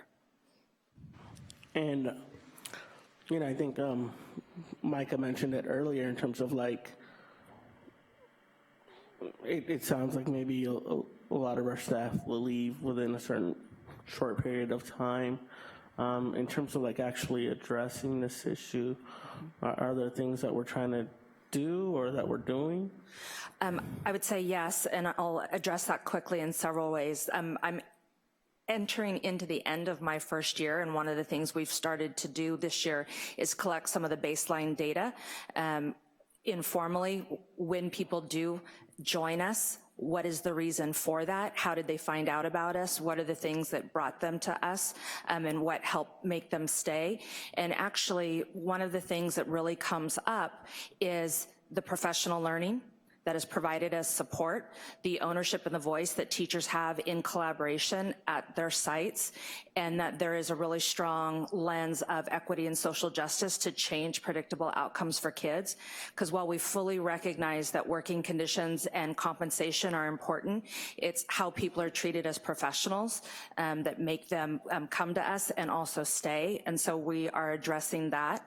It's also having partnerships and programs like the ones I've just talked about with North Coast School of Education, some consortiums that we started with Napa Unified School District and others to develop programs to bring people in and support them when they're newer in the profession.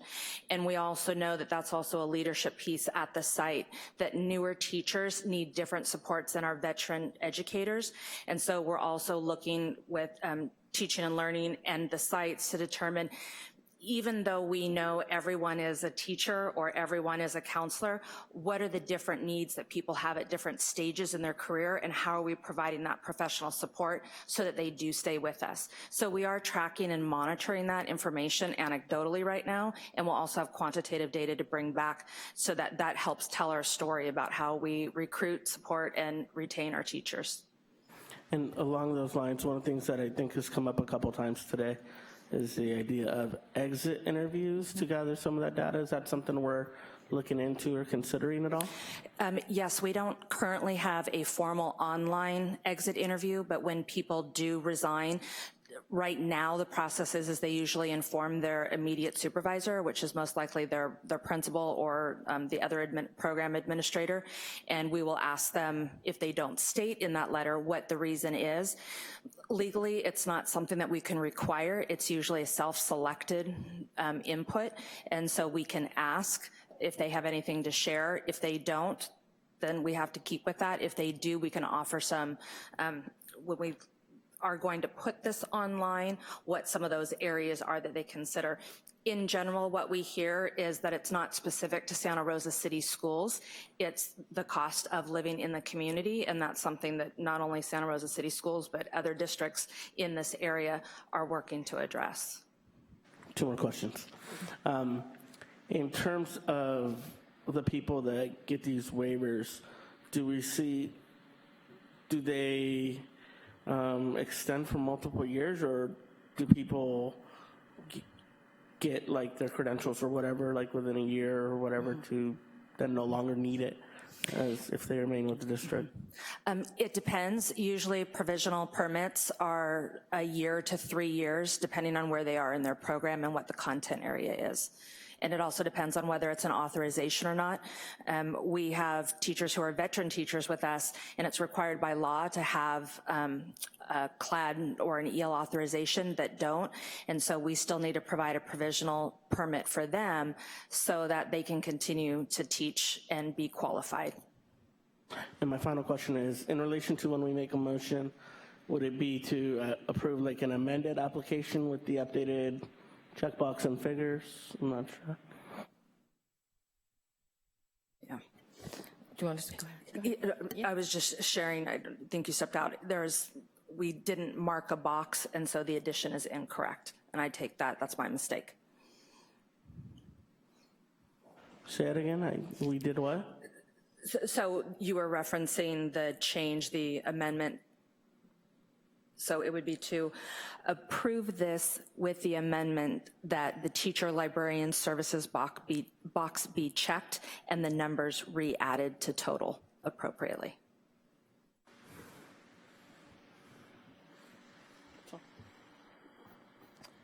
Actually, I have a quick comment around this, just because, really, getting back to what Director Sheffield talked about in his report, is that, for us to be successful in passing a parcel tax, which we desperately need for lots of different things, to support staff, to support students, we have to really be careful about the public perception and public information about our school. And so that means I think that we need to really do myth busting when necessary. And I don't see our education reporter here from the Press Democrat, but I do happen to know she watches all of our meetings. So I want to make sure that she always has all the facts.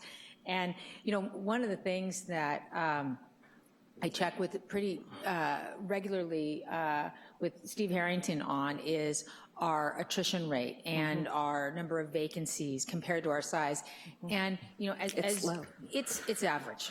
We have an average problem. We have a national teacher attract and retain problem. We have a statewide teacher attract and retain problem. We have a countywide, and it's worse here in our county, or all counties where the cost of living is just too high for a teacher's salary, which we all agree is too low. And so we do have an average problem. It's a significant problem, but it's not worse numerically for the Santa Rosa City Schools. And so I think it's real important that we do some myth busting around that whenever it comes up. We have the same problem everybody else has. And then along those lines is also to remind our education reporter out there in TV land, our YouTube land, that, in some ways, while it is unfortunate when teachers have to leave our district if they don't want to, also sometimes teachers leave for personal reasons. It's maybe a good move for them. Sometimes it's retirement they're very happy about, but there's lots of reasons to leave. One of the things we had to do as part of our contract that we made this year is we had to do a reduction in force. That's what we had to do in order to satisfy the needs of our new contract. And so, but we were lucky in that we actually could rely on the natural attrition. And so that's sort of the happy accident of that. But at any rate, so I just want to take this opportunity to do a little myth busting on this topic. Any other questions or comments? Director Medina.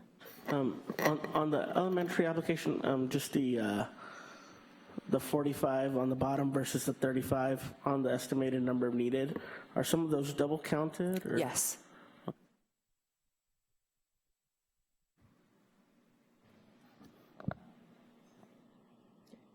Is there a motion on this?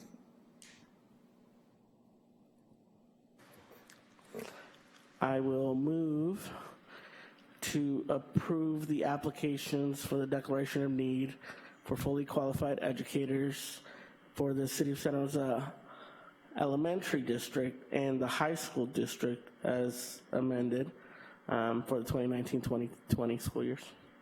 Second. Moved by Director Medina, second by Director McCormick. Roll call vote, please. Director Medina? Aye. Director McCormick? Aye. Director De La Cruz? Aye. Director Manieri? Aye. Director Sheffield? Aye. President Close? Motion carries. Okay. Thank you. Thank you.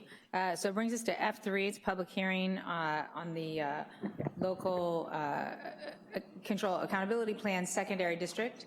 So I'll open the public hearing. I have no blue cards, and so I will close the public hearing. And I'll move to F4, the public hearing on the local accountability plan elementary district. Open the public hearing. I have no blue cards, and so I will close the public hearing. And I will move on to F5, public hearing 2019-2020 budget adoption. And I will open the public hearing. I will close the public hearing, seeing no blue cards. And move to F6, the discussion item, Santa Rosa City Schools preliminary 2019-2020 budget.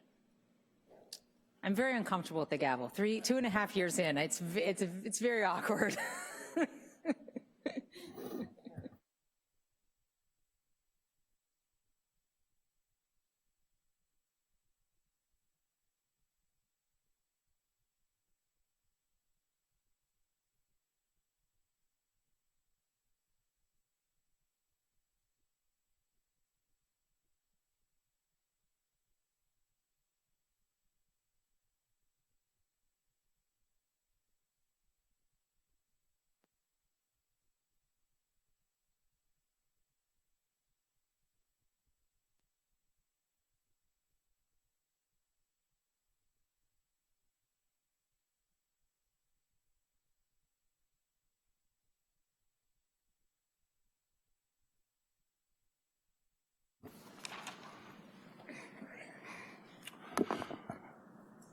Good evening, President Close, Superintendent Kitamura, members of the board.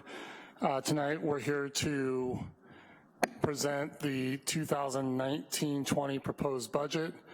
As was just accomplished with item F4, we did hold the public hearing. We will be bringing the budget back on June 26th for approval for the 2019-20 school year. Tonight we'll talk about the annual budget cycle, the budget assumptions used in the creation of the 1920 budget, information about the 1920 general fund, our initial multi-year projection, other fund ending balances at the end of the 1920 school year, and then our next steps moving forward. So as you can see, a familiar graph with now the red circle moved to the budget adoption phase. As mentioned, tonight was the public hearing, and on the 26th will be approval. At that point, we will prepare any updates from the California state budget that's hopefully enacted by that time, and bring those back to the board during a 45-day budget revision window, which generally is around the first board meeting in August for any changes that could happen between now and then.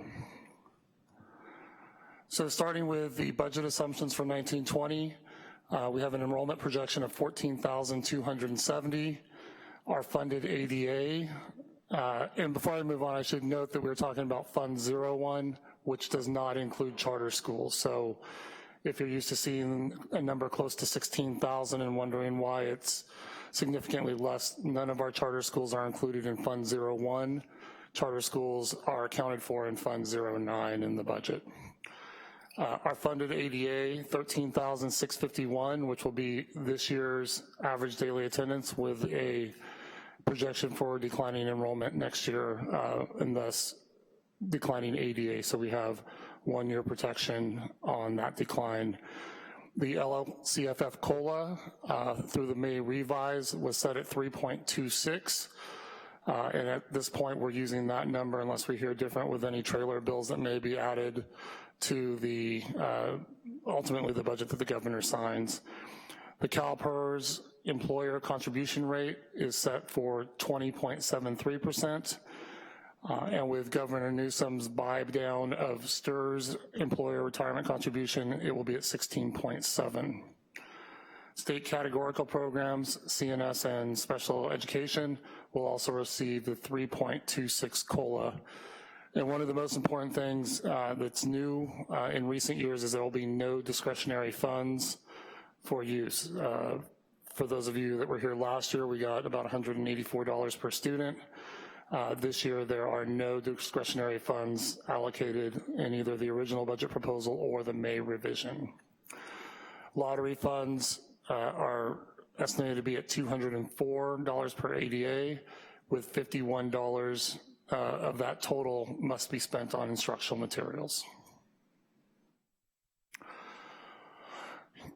Other assumptions that we're using based on the projected COLA of 3.26 for 1920 are our entitlement factors for grade span K through 3, 4 through 6, 7, 8, 9, 12, and then associated adjustments. I thought this was important to show everyone how we're funded based on grade level of students in our schools. Here is the CalPERS rate increases that we are still seeing. As you can see, for 2019-20, we're projected to be at 20.73%.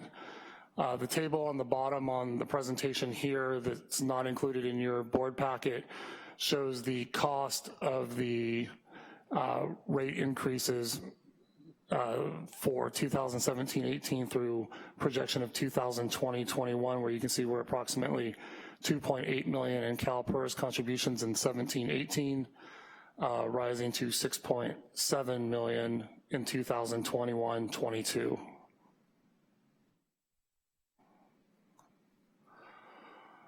On the CalSTRS rate increases, you can see that 2019-20 and 2020-21 are asterisk. That's from the governor's original budget proposal, and which he continued to include in the May revision, is a buy down of the employer contributions from 18.1 excuse me, yeah, 18.13 to, is that right? To 16.70, and then from 19.1 to 18.1 in 2020-21. The graph on the bottom shows our actual and projected costs for CalSTRS employer contributions from 2017-18 through 2021-22, a significant increase there as well. Another assumption that we've talked about several times is our enrollment projection, showing that we are looking at declining enrollment. And once again, I'll remind you that this is Fund 01 and does not include charter school enrollment. So losing a little bit next year, then about 160 and 100 more over the course of the next 2 years based on projections. I don't know if this is worth watching as much as it was when the presentation was uploaded into the board packet last week, but there was still speculation that Senate bill, and I incorrectly put in your packet Assembly bill, but Senate Bill 729, a proposed super COLA, which would increase from the 3.26 to 5.16, is waiting for assignment in the Assembly at this point. But with the Education Caucus meeting this week, there was no discussion of this, so I have a feeling that this is going to die waiting for the Assembly. So hopefully this is something that is recognized again next year, that schools still need additional help, and that in a COLA-only environment, we're not going to be able to make all of our financial obligations. We have a question from Director De La Cruz. Quick question, just going back to the enrollment figures in your last slide. I know these don't include charter schools. Do we have a sense from the charter schools whether the trend is similar to the rest of our schools in the district, or are they different?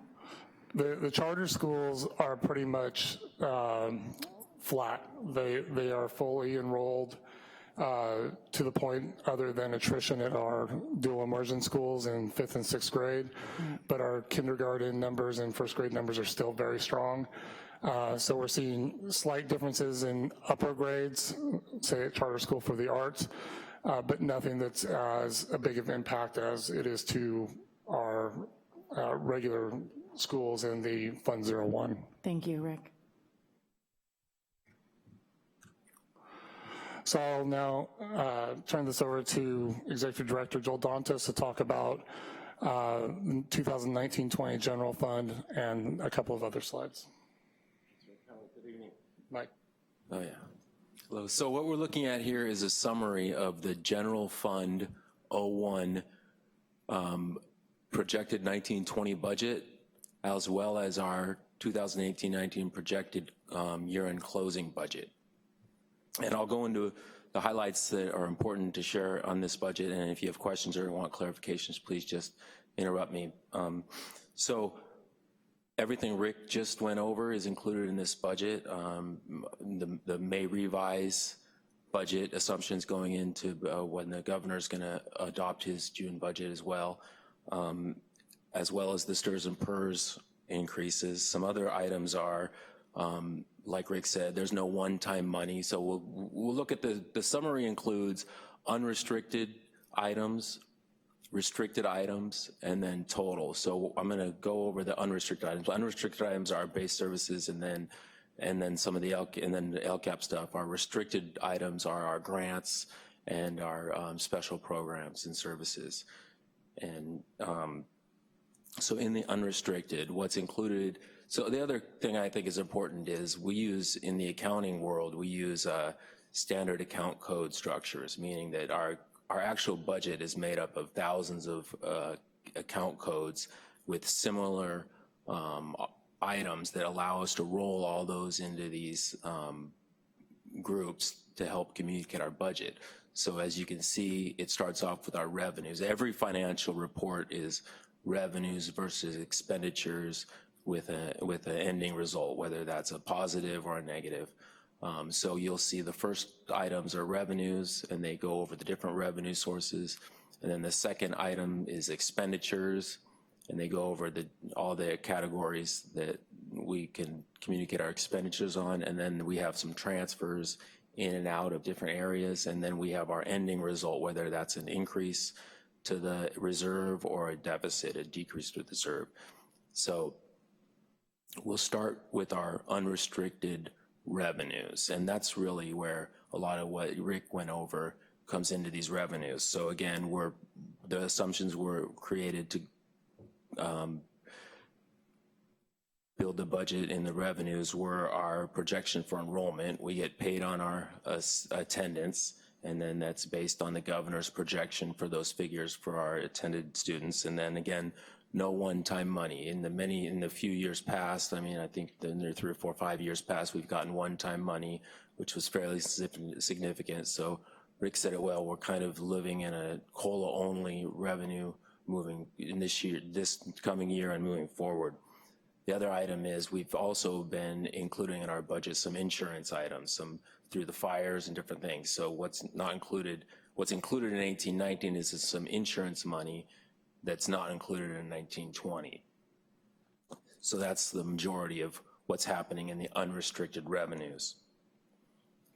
Then we can move into the unrestricted expenditures. So what's included in there? And a lot of these items are included in the unrestricted expenditures as well as the restricted expenditures. Like, for example, negotiations. We settled with all of our employee groups moving into 1920, so we've updated our negotiations. With that, we also had some reduction in staff that we have included in 1920. We have some updates to the LCAP, which are included in that we went over. The items were reduction to the couple positions that are identified, reduction to the vacancies that were left there, and then 35% reduction in consultants. And then again, in the expenditures with no insurance claims, there's no insurance expenses in the future year. Now, if something comes up, then that'll be updated in the next budget report, as well as the STRS and PERS increases that those rates multiplied by our current salaries. So then moving into the unrestricted, so that's really our revenues and then our labor. Then we move into the other items that are our services and operating expenditures. So we had, in 1819, we still had a little bit of expenditures left from the 15-16 one-time money that we were included in that budget, and now we're not moving those forward into 1920.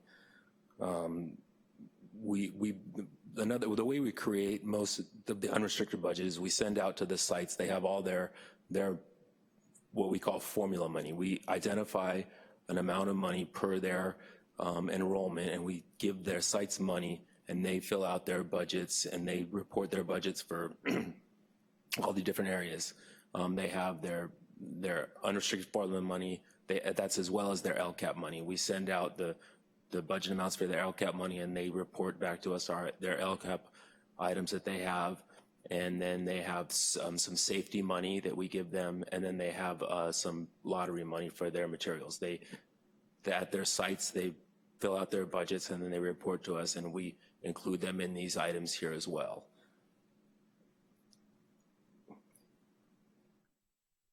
So that is really the majority of the items included in those services, in those materials budget. Then we go into the services and contracted services, which we'll get into more. We have a next action item or a discussion item that Rick's going to present on the services and contracted services, give more clarification. So I'm not going to dive too deep into there. But then again, there's some fire repair and some insurance claims included in that aren't moving into 1920 as well. But we've sent out we sent out budgets to the departments, and we sent out budgets to the sites to receive, and the LCAP is all included in those budgets as well, and they're included here in 1920. So then the other item is we have capital assets, fixed assets that are large purchases that we have to record in our financial report as depreciable assets. So what we had included in the 18-19 budget was a lot of the, again, your fire insurance items that we had expenditures in those areas that we're not carrying forward into 1920. You can see that we reported about 1.3 million in those, and now we're budgeting about 12,000 in 1920, $12,000. So the discrepancy is the fire insurance expenditures. So now we'll move in and we'll take a closer look at the restricted budget. So one thing is we've been operating the college readiness block grant for the prior 3 years. It ended in 18-19, so we're not carrying that budget into 1920.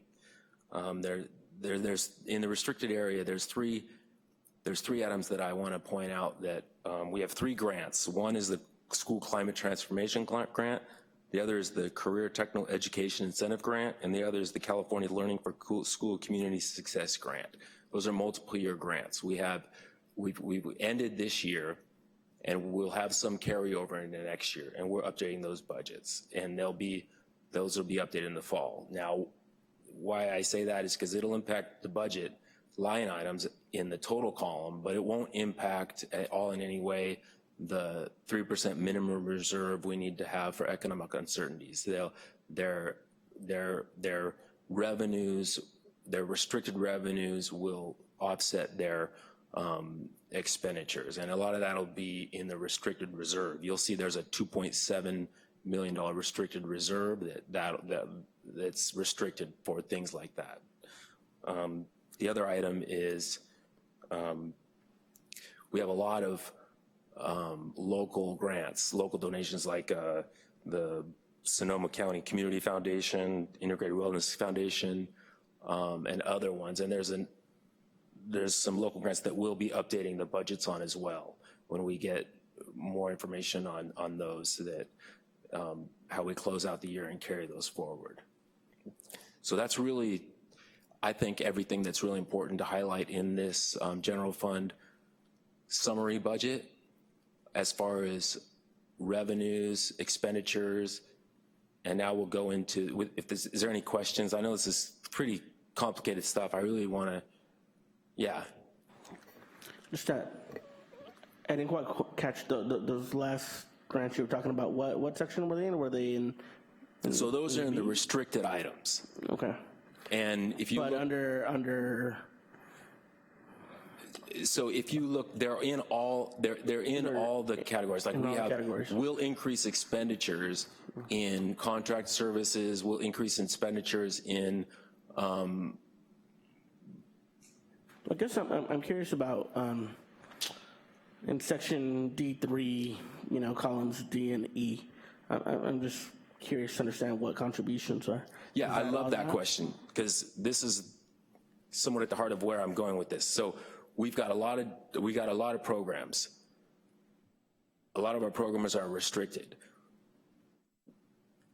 Our goal, our mission is that all of our restricted programs are completely self-supporting, meaning the revenues we get from those restricted programs offset all the expenditures. There's only, and I'll tell you, the only restricted programs that we contribute to are special education, maintenance, which is a required 3% mandatory, and that's it, right? Yeah, that's it. So that's the entire $31 million in contributions to those unrestricted programs is for those programs.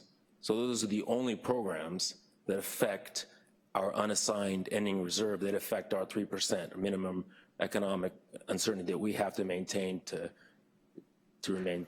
And I guess in relation to row E, the end, what is it, 5? Correct, yeah. .283. Yeah, so what is the remaining fund balance after that? Is that listed anywhere? Great question. So now I'm going to get into that line E, and then we're going to go to the next slide, which will go over the ending reserves and the components of those reserves. So as you can see, we've done a lot of budgeting on our revenues and expenditures, and you can see column E, we show how our ending results for those projected budgets are coming out. In 18-19, we're looking at an unrestricted ending reserve of a surplus of about $17,000. That's, over the years we've gotten some help from the state of California with one-time money, as well as we've done some good work in the Budget Advisory Committee finding reductions, and we've actually come to what I consider a pretty balanced budget, $70,000. Now we are seeing a restricted budget of drawing down about $2 million, but that is still from those grants. Now what that is we get grants 3 years ago, we get the money, and then we draw down on those reserves. So there is a negative draw on that restricted line, but it's because we're using that money that's restricted for that. So it's not a deficit spending, it's different. So that is the ending result of our 18-19 budget. But now we move into 19-20, and we did identify some reductions that we have. We had a reduction in the positions, and we had some other reductions we had that identified the LCAP, but at the end of the day, with all the employee negotiations, we're currently projected a deficit spend in 19-20 about $5.9 million. But this is where we were. This is the cycle we'll go through. We were here a couple years ago, and now look, we've gotten to 18-19, and now we've settled negotiations, and we'll have to go through the Budget Advisory Committee work, and that's where we're at. So now we can move into the multi-year projection, which will go into the reserves and the road ahead. So as you can see, we have 19-20 again on here. They're the same figures that were on the general fund summary. So we can see that we're projecting some with all things the same. We still have to wait for the governor to adopt the budget. But with everything, with the assumptions we went over and the budget that we have, this is where we're looking. So how we move into 2021 and 21-22 is we still have negotiations affecting that second year. So we've increased the budget for those. We've carried forward a lot of the budgets in the unrestricted area. Like, for example, we didn't include more cuts for anything because they're unidentified. So how we've set up the general fund here is we've identified, okay, we've got a deficit and it compounds. So when we draw down on our reserves and we have deficit spending, it compounds and just like I said, it draws down our reserves. So we identified in 2021 and in 21-22 that line that says future unidentified fiscal stabilization measures. So it shows the $4.2 million and then the $13.7 million. Now, what is important to understand about those two numbers is they're one time, because we didn't take into consideration that the $4.2 million reductions carry into 2021. That is likely what will happen. We'll have, so the $13.7 million jumps out at you as quite a bit, but that's taking into consideration we don't have a plan. If it's the if the $4.2 million is ongoing, then that'll carry into 21, and it'll be that much less of a reduction. But as far as our budget right now, before we've gone through work in the Budget Advisory Committee, before we've taken any actions to actually identify what those are just unidentified fiscal stabilization measures. And what that means is when we take into consideration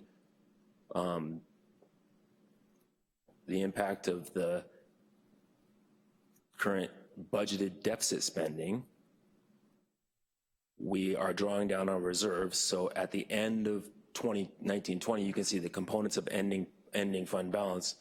We will end this, we project to end 19-20 with a reserve for economic uncertainty. We meet the 3% with an excess of about $9.3 million.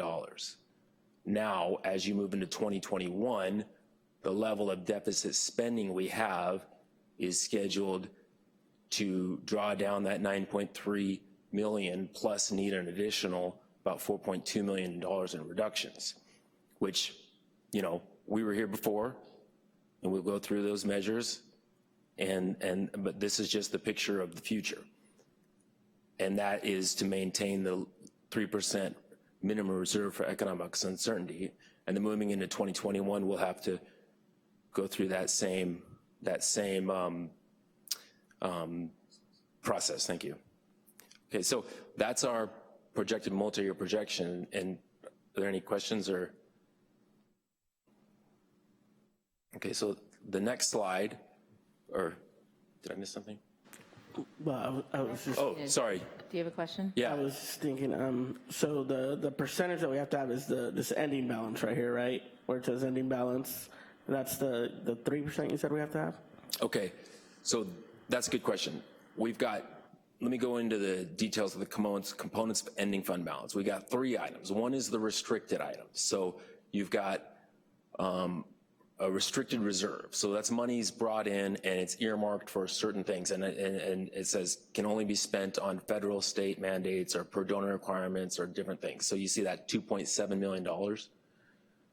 One thing that's included in that is our restricted lottery money as well. So like Rick said, $51 is required to be spent on instructional materials. So we've reserved that, and it's included in there because we're gonna have to identify future curriculum adoptions. So that is an idea of what's included in that. And then you've got the next line item was our reserve for economic uncertainty. The state requires a minimum 3%, and that 3% is 3% of your expenditures, your general fund expenditures. So whatever you spend that year, you got to take 3% of that and save it in a reserve.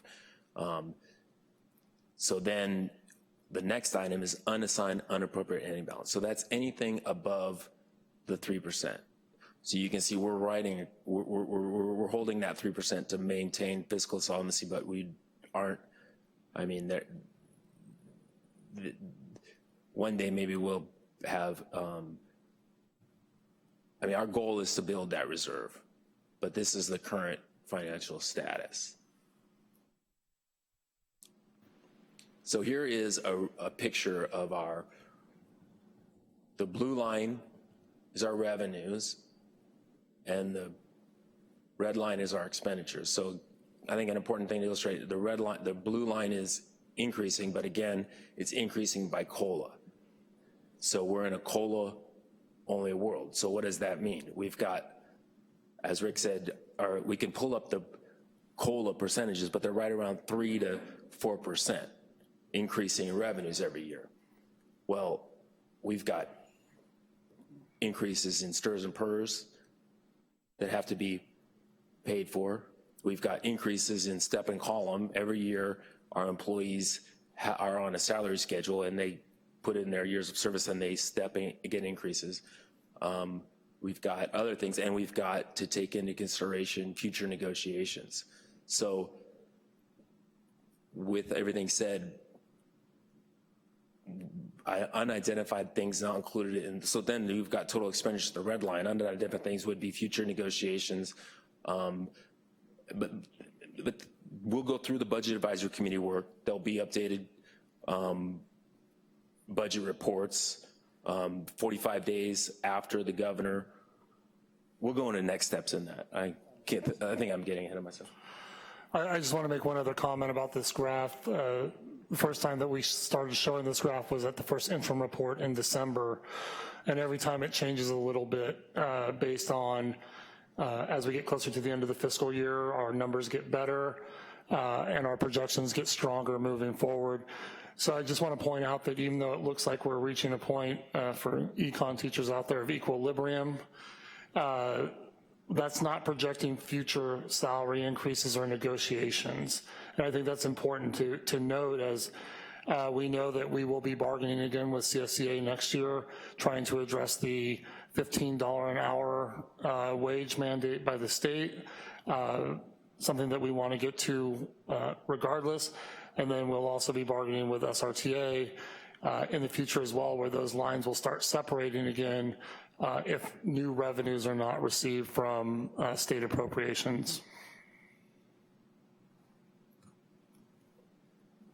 Okay, so that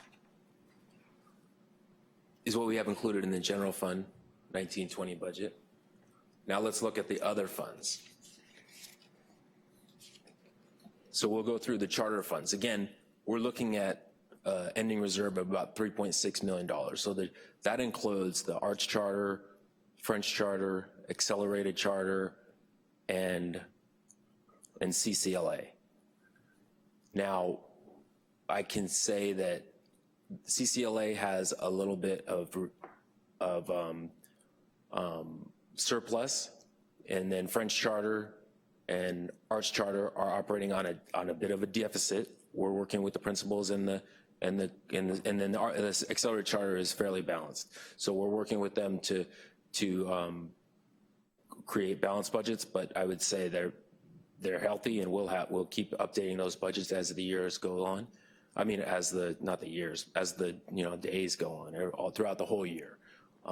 And we've got our Fund 12, which is so we have a contract with the state to provide preschool to our families that qualify, and we run that program through this fund. And so we get a revenues, and we budget those expenditures just so they cover our costs. So we're running about a $3,294 reserve there, which so then Fund 13 is our cafeteria, our food services fund. Now, this fund at the end of the prior year had about a $250,000 reserve, and we were budgeted to close out 18-19 fairly balanced. But now with all so they're included, their employees are included with our bargaining unit. So we had some increase in salaries and some other increase there. So we're looking at running a slight deficit in that fund as well, and ending the year at $61,000. And then we move into Fund 14. Fund 14 is a deferred maintenance fund. We have a balance there. We budget some projects out of there, and right now we have an ending fund balance of about $726,000 in that fund. Fund 17 is a special reserve. So what we actually hold that reserve of $613,000. We currently don't have a budget for that, but we hold that reserve. Fund 21 is our bond fund. We're projecting at the end of 1920 for the whole program back to what year was that adopted? You want to talk about this one? Okay, so we've taken about $200 million. We spent about $180 million projecting for the year, and we're looking at ending that with $21 million. Now, there's still about, I think, $80 million worth of series revenue we can go out for, but that we haven't carried that on our financial statements because we haven't issued those series and gotten that revenue in. So then we've got Fund 25, which are our developer fees. When local developers build within our district boundaries, we charge school fees associated, and we collect those fees, and we hold this in Fund 25. Fund 35 is a capital, it's a county facility, it's a county facilities fund, and we just have a little bit of interest in there, $1,000 that's left over, and we have to carry it on our books. So Fund 40 is our capital outlay fund. That is where our emergency repair program is budgeted, and the revenue comes in for that, and that is budgeted out. Now we're winding that program down. The other item that's included in that fund is the Prop 39 work, the one that we went over tonight, and the work was you approved the contract for Sizerco to perform this management of Prop 39. So this is where that revenue, so the revenues come into this fund, and then we'll spend that money with them bidding that out. So hopefully that adds a little clarification to that. Then Fund 67 is our dental fund. Now, what that is our self-insurance. We offer our employees dental, and this is where those are spent out of. At the last board meeting that I was at, there was a question about what is the dental fund, how does that operate, and so I'll give a little clarification on that. So we operate the dental fund on, we take revenues and we really budget it to fulfill the expenditures. So we create our own contributions and take them out payroll, and then we budget those to pay for all the dental service that we provide. And we really do budget those at a balance. So over the years, we haven't had, I think we're taking about $1,500 of revenues over expenditures. So the reason for the reserve is we manage our cash flow out of that fund that way. So we really have to have enough cash to pay those services, because the employee can take the dental work at the beginning of the year, and we won't take money. We won't take we operate every payroll, we collect that money, and then we pay it to the vendor. So that is really we have to pay the claims and the vendor ahead of the time when we take that money. So we looked at it, and I wouldn't take anything out of that reserve at this time. It's there. So that I hope that clarifies the prior inquiries into the dental fund. Okay, so that is all the funds that we have, and that is how we project the end of 1920 to come out with those budgets.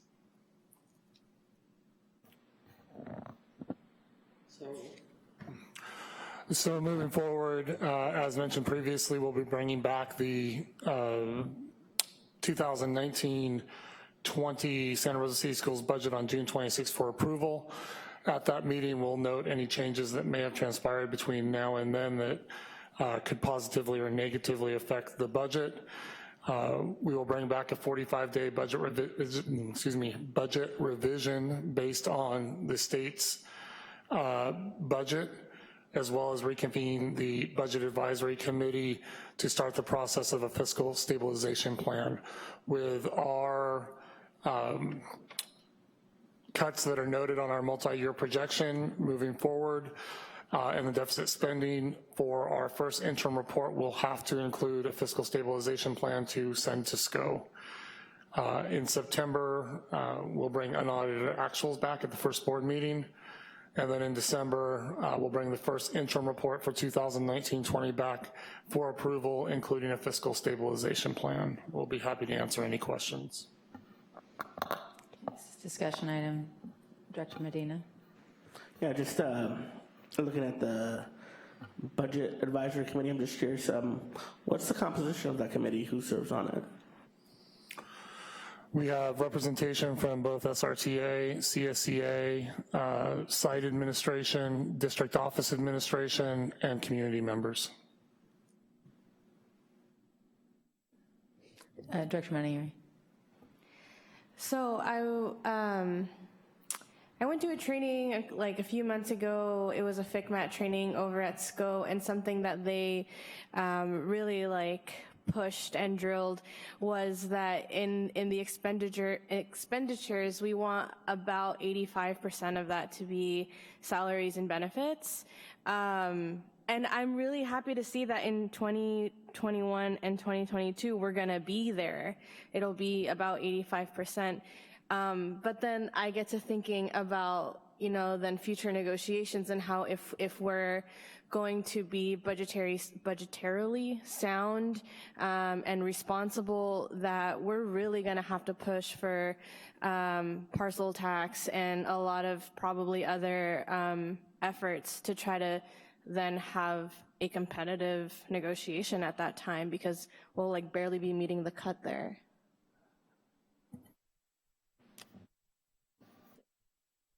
We're already gonna have to just make cuts right now. Any other questions or comments? One quick question, just maybe a little bit more further clarification back on slide 13, so just going back one slide. More information on Fund 17, the special reserves. I know it's a smaller amount, but I'm still not clear on Fund 17. Fund 17 is a special reserve fund. So it's a reserve fund that had money come into it before I was here, and I know that the reserve is in there, and we have no budget, no items budgeted. So it's really up to future decisions on what we want to do with that money. We could take it and move it into the reserve. Yes. Right. I'm just okay.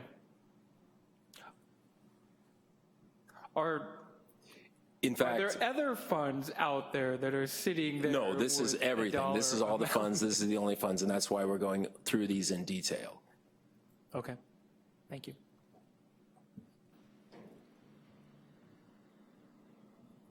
Okay. Thank you. Thank you for your work on this. I know you guys work hard to make this digestible for us, and it's complicated, so appreciate that. And so we'll look forward to seeing you back on the 26th, and then we'll move on to F7 to take kind of a deeper dive into that 5,000 series in the budget.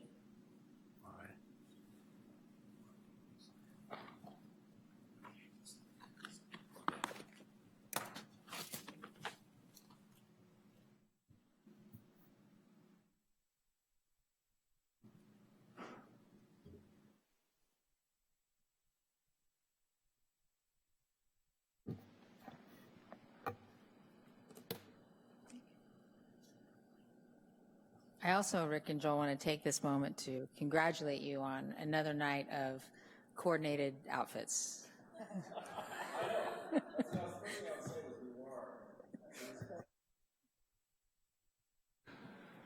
We've been planning that for months.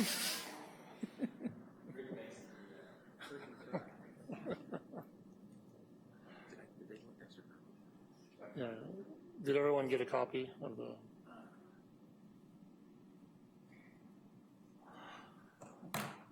You want a copy, Will? Yeah.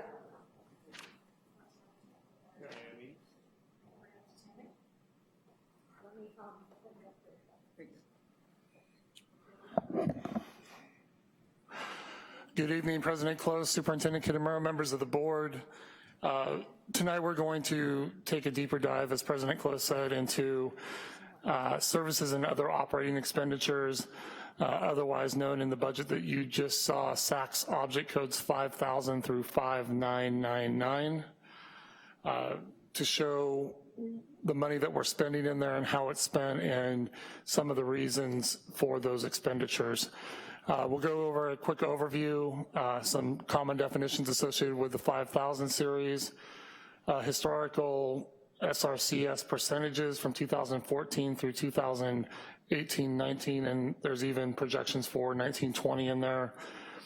Some information about special education, busing for both general education and special education, maintenance and operations, and some other costs associated with the 5000 series. Before Rick gets started, President Close, may I interject? I want to talk a little bit about the why we're presenting this, and that is that there has been question about our 5000 series, and there have been numbers that have been put out there by various groups, and so the best way to understand what's going on with our 5000s and why they may be different than other districts is to open up the 5000 and talk about them. And so President Close asked for us to really look at this in a way that helps people understand why Santa Rosa City Schools' 5,000 numbers, the amount we spend, is different than other districts. And so I just wanted to let the board know kind of why we're doing this. Thank you. So a quick overview of the 5000 series.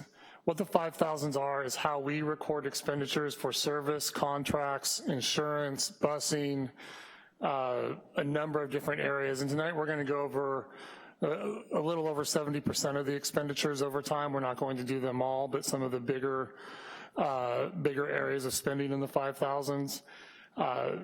every school district is unique in how they spend their 5,000s. And there is no statewide guidance for what percentage the 5,000 should be. It varies, and you'll see some comparisons with 2 or 3 other districts that show the differences just locally of what is spent on or through the 5,000s. School Services of California does publish averages, but they do not take into account individual district variables, such as busing, whether or not the district provides their own busing or contracts out, SPED services, declining enrollment, hard to fill positions, and generally just the size and the budget of the district. So the average takes into account the smallest districts in the state as well as the largest districts. So it may not be truly representative of what similar type districts do in their 5,000s. So one thing we'll be talking about, and the 5,000s in particular, is our SACS code, which is 5,000 through 5999 for this discussion, which is the standardized account code structure. Joel went over many of them in the budget presentation, and we're focusing on the object code that's in red at the bottom. The object code classifies expenditures by type of commodity or service. On the next slide, you can see a sample of what our account codes look like. We normally don't have that many X's. There's other numbers in there representing resources, year, goal, and function. But we are highlighting only Fund 01 tonight, which is our general or base fund, and the object codes in the 5,000 series. So these object codes are expenditures for services, rentals, leases, maintenance contracts, dues, travel, insurance, utilities, legal, and other operating expenses.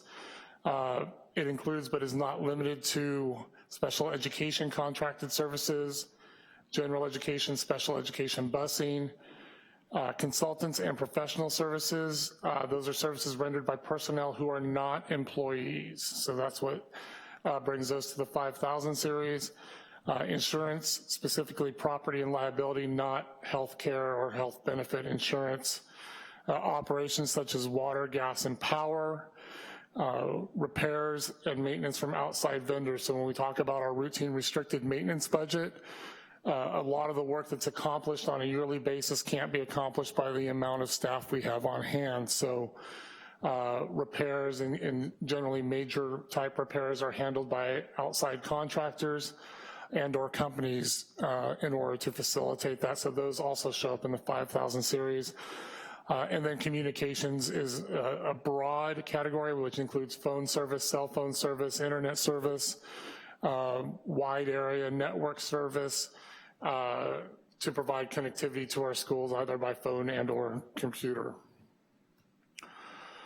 So on the next slide, you can see recent history for Santa Rosa City Schools from 2014-15 through 2019-20. The first line is showing total revenue for Fund 01. We have a breakdown of unrestricted and restricted 5,000 expenditures in each of those years. Total services and operating expenses for each of those years, and then the percent of total budget ranging from 21.6 to a projected 22.1 at this point in time for 1920. The next slide is showing some comparisons over the current year as well as the future year of 1920, showing 21.5 and 22.1 respectively for Santa Rosa City Schools. And then looking at neighboring districts, Cotati-Roanoke Park at 20.1% and 17.4%. It's important to note that Cotati-Roanoke Park also does not have their own bus fleet. That increases the costs that are in their 5,000s because it is a contracted service, even though it's through the Joint Powers Authority that we both belong to. Napa, Windsor, and Petaluma all have their own bus fleet, so they're not contracting out those services, so they still have those same busing costs. They're just not showing up in the 5,000 series as they do for districts like Cotati and Santa Rosa City Schools. Petaluma also has... Can I just interrupt real quick? Yeah. So they would just show up in their regular, in their employment costs and Okay. Correct. Petaluma also has their own consortium for special ed services. So they are paying for that consortium not out of their 5,000s, but out of other district funds because it's their own employees. It's not a contracted service, which falls into the 5,000. So we have quite a range in these 5 districts from the standpoint of differences in services that are provided internally versus those that have to be contracted out that make a huge difference in the 5,000 series. So just a quick question on that. So what percentage of kind of busing costs, for example, is reflected in our 22.1? Do we have a, it's coming? Skipping it, sorry, go ahead. Wait for it. Oh yeah, go through that and I'll bring that up. So going through here, I presented some line graphs to show that expenditures over time. The first graph is all 5,000 starting in 14-15 with the projection in 19-20. It's important to note too on the slides following that 18-19 is our estimated actuals at this point. And it's important to know that it's only June 12th, so there could be more billing coming in. There could be more payments in the 18-19 fiscal year that would count towards this. So 18-19 is estimated and 19-20 is projected at this point. The next slide shows our non-public school, non-public agency costs that are also charged to the 5,000 series, showing an increase in those services. And part of that increase, even with the work that Assistant Superintendent Mazier has been doing with bringing students back to the district, we're having rising costs in our non-public agency. So as much as we're bringing back, other costs are rising along the same time. What does that mean, non-public school, non-public agency? Like, what does that relate to? Non-public schools are schools that are obviously non-public. They basically provide services for special education that we do not do or do not do the severity. A non-public agency are basically contractors and vendors that are around anything from speech and language services to behavioral supports, and we have a number of those agencies that are on a contract from the Sonoma SELPA, and we hire out to those when we can't fill other existing positions. On the next slide shows other special education costs out of restricted 5,000s. This includes SCO fee for service and residential placements. And once again, I'll note that 18-19 is estimated at this point. That big dip may not be there when we bring back unaudited actuals in September. Gas, electric, water, and sewer, the same comment for 18-19, but you can see that costs are slowly rising there as well, generally speaking. Refuge or garbage pickup service, you can see in 14-15 through 16-17, we were basically paying zero. That was with the last agreement with the city of Santa Rosa, where they had a piggyback clause in there that the company had to provide services free of charge to school districts within the city limits. When that contract expired, so did our opportunity to have that gift from the city.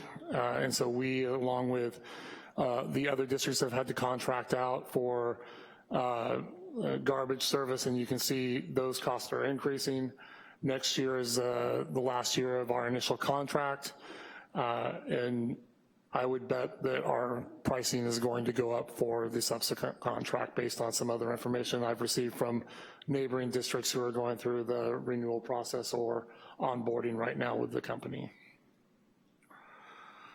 Busing is unrestricted in the 5,000 series, so this is special education and general education busing. And I can give you a percentage in a few minutes. I have to pull up another spreadsheet. But you see in 16-17 is when we went to the West County JPA. 17-18, 18-19 were our transition years, and 19-20 is projected. higher due to us paying our full share of our percentage of usage in the JPA.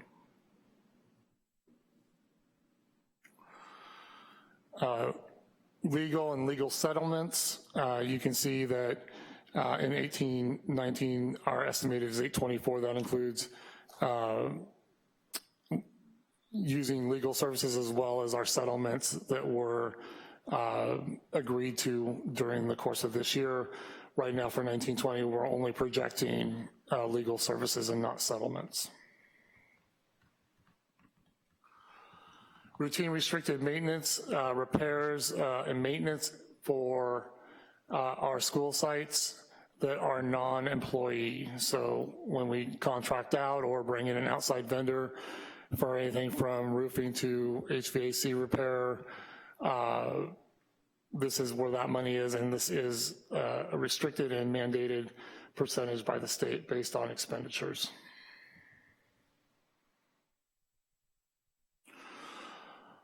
Insurance, this is our property and liability. We're part of RESIG, which is another joint powers authority.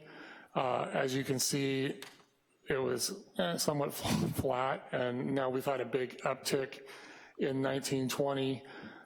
That's because of the wildfires in California and insurance companies' reluctance to insure. So the rates for all JPAs in California are going up, along with the rate increase.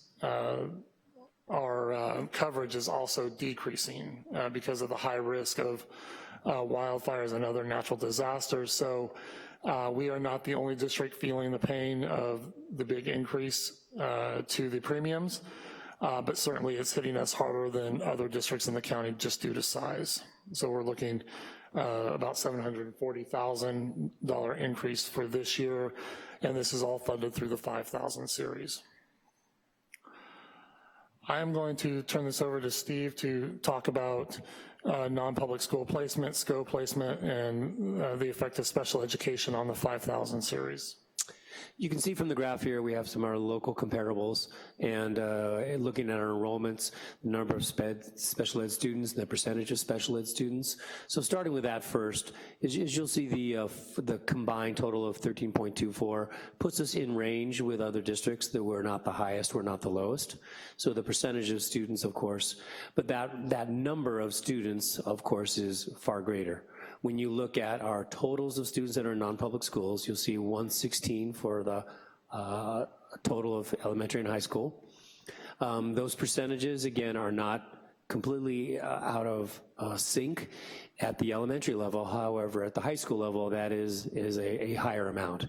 It's obviously more than double than some of our schools. Napa is a very interesting comparison that we try to look at a model towards, where they have a very small amount of students that are in non-public schools. Sonoma County has a different model, a different system out here, and we have far more pressure, as we've discussed before, about disproportionality with non-public schools, and you see that there. The numbers behind those costs are about $48,000, which is the new rate of our SELPA per non-public school. For a student in a non-public school. So when you combine those, you obviously see that we have a far greater burden that we're paying to non-public schools. Again, we pay these out of the 5,000s. If we had these as employees, we would be seeing them differently. We'd be seeing them as employee cost. Now, all that said, Rick will show you a graph here in a second, that we are making inroads in this, but as was alluded to earlier, we've made some reductions. However, the cost of services continue to rise. So even if we may be saving students by not having them go to non-public schools, the ones that are there become more costly. So it's an interesting supply and demand factor. Assistant Superintendent Mazzara, would you speak a little bit to the kind of the non-public school culture, or how that affects us in terms of kind of this industry of non-public schools? Yeah. Industry is the right word. When we sat down with Napa and we did some modeling a couple years ago and tried to develop programs, we have a different situation geographically than Napa does as a comparison. We have some industries that have been built right around parents going outside the school district and going straight to non-public schools. There are a couple particular schools that have really developed a business model around that don't exist anywhere else in the area. And what that means is parents will make a decision to send their student to a certain location. They'll get a legal advocate and require us to go to court if we want to pull the student back. And so that happens greatly. As you'll notice, so if the elementary school is an example, students that we own at elementary level, we do not have any extraordinary percentage of students that go out. What happens is when students come to us at the high school level, beginning 7th grade, we now own the decisions of the other 8 feeders that have come toward us. And then we struggle to now identify a student that we've never seen before, go in and begin to do research with that student, and literally we have to go do observations and all the time involved about that to try to say we have an existing program back at our school. So that is a long, lengthy process. We are beginning to make strong inroads in there. Our recent contract with SRTA put a strong emphasis on school psychologists, which are key to that legal process to bring students back. We are really drilling into that and know we're gonna make some significant inroads to identifying those students and returning them to existing programs. We have developed a whole spectrum of programs that we're beginning to bring back. We've created 4 this next year, current year we have 4 new programs where we're not sending students out and can bring some students in. We've reduced those NPS numbers. We're increasing with about 2 more programs for next year, and each year we're trying to reduce the amount of students we send out. The more efficient practice would be to not refer any students out and avoid court costs about trying to go and have students come back to us. So that's kind of the overall strategy that we hope to present to the board at a future date, but it's significant for these numbers here. I think another thing that's important to mention that with these 116, or yeah, I would say 116 students, no, it's all right. The 18, well, particularly for non-public school, I'm gonna say. Yeah, that if you go from east to west, the numbers are higher for non-public schools in the east, and then as you travel west, they're less and less and less. So if you think about who can, just think about that in terms of equity of services, that why are the non-public school placements greater in the east and less in the west? So. Those were all findings in our root cause analysis and disproportionality. It was geographically based. The numbers were disproportionate to east side schools, and they were disproportionately to our white students. To white students. Are you talking within our district or like the whole? Just within our district. Okay.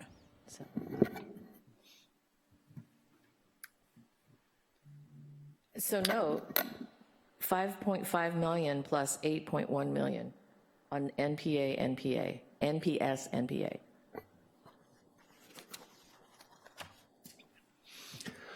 The next slide discusses just our numbers historically. Oh, excuse me. I just have like a, go back. What schools are we talking about? Where are they going? I know we're talking kind of general non-public schools, the name of them? Yeah. The largest one is Nova. Nova is the campus that's at the Luther Burbank. There are some other ones. Lattice is another important one. Journey, New Directions are all examples of non-public schools in our area. Sure. And does that include like the online non-public schools as well? No, does not. No, those aren't special. There may have special ed students there, but they're not part of these. They're not where special ed students are. But Pivot and those other examples are similar schools. But they are generally public schools because they're chartered by a public agency. And so just some trending. So you take a look at our non-public school placements. You see the beginning of some inroads as we're trying to decrease that. Sonoma County Office of Education. Sonoma County Office of Education offers more severe placements than non-public schools do in many cases. They also have been our primary, what's called the 18 to 22 program. After you finish high school, those you still be eligible, you continue that program. And that's one of the inroads that we've begun to do. We've created new classrooms there. We'll be going further in those classrooms. And then the other side of it is County Office of Education, of course, does our court community schools. And so those students also are in that count. There's just a graphic representation of that same data.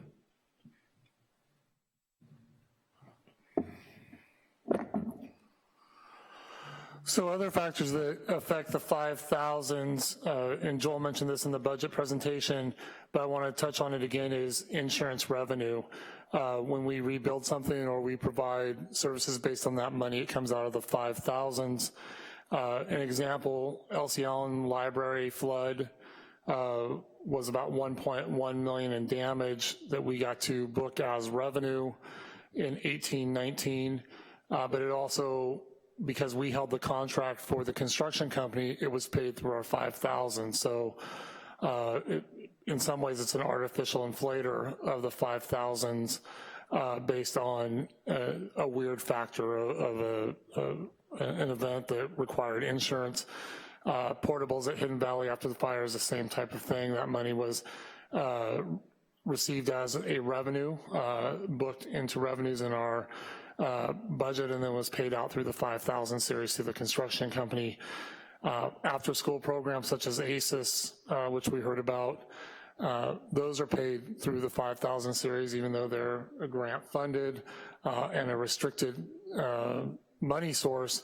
They still add to that story and that percentage that we hear about with the 5,000 series, and true of the other grants as well. And I think Joel listed 4 or 5 other grants that are restricted funds that are received as a revenue and paid out through a 5,000 series object code. Questions? And I'll look up that number on the busing percentage, but I just want to point out that we did not go over every expenditure of the 5,000 series. We covered roughly 72 to 73% of our expenditures and the bigger ticket items that make an impact quickly to those percentages. And to summarize one, just for anybody paying attention who, if it wasn't totally clear, if you have your own bus barn or you host your special ed services through your own district, then those expenditures are just become part of your employment line items. And so that percentage is higher, whereas we have it separated into the 5,000 series. And so that, what would be helpful to me just at some point in the future, if we could also get a comparison that and I'm not sure if this is possible, but maybe school services could help us out with it, to do some comparables with districts just around certificated and classified staff. Like, let's take out the busing and let's take out, to the extent we can, special ed, and we might not be able to because that's gonna come under certificated probably, but at least the busing out of the employment, if we can tease that apart so we can get a better comparable with respect to our employment percentage and line item, I think that would be helpful, both, you know, just for transparency, for people's understanding of our budget better, and also, again, I think to do some myth busting that's important around our fiscal responsibility. And to answer your question, Director De La Cruz, busing represents about 16% of the 5,000 series. Director Sheffield. This was really good. A lot of information here, and definitely educating me on so much of what actually is within the 5,000 series. I'm wondering, first of all, is this something that is it available on the website? Is it something that public can access? I know that's the intent. And that's my assumption. But then the second part is that along with this, and it just kept coming to mind as we were going page after page, is that there needs to be some type of narrative, something to put this into context. Maybe it's a comparison, but I'm thinking more along the lines of an executive summary, something that is very simple, because, you know, when you pull out the data that's in here, the really important data, at least for us and what we have to consider, you kind of lose the public on that. You know, unless you're giving them within the narrative, a point of reference or where to look within, you know, the report here. I would like to see that. And like I said, the only thing that came to mind was something along the lines of an executive summary that basically just explains. An infographic, maybe, some, yeah. Yeah, with some, yeah, that's a good idea. And what Director Close had brought up was that, you know, in the comparison, I mean, when you factor in, you know, Steve, as you pointed out, the feeder schools and the special ed non-public placement and things that we don't really have control over, but we're responsible for identifying, buses, garbage contracts. I mean, little things that people don't even think about, you know, insurance, of course, that's a big one. And within that summary infographic, that gives the narrative. That explains why we are different percentage-wise than maybe other schools that are, you know, in Sonoma County that we're using as comparisons, or Napa County. So thank you. And thank you again for this really detailed information.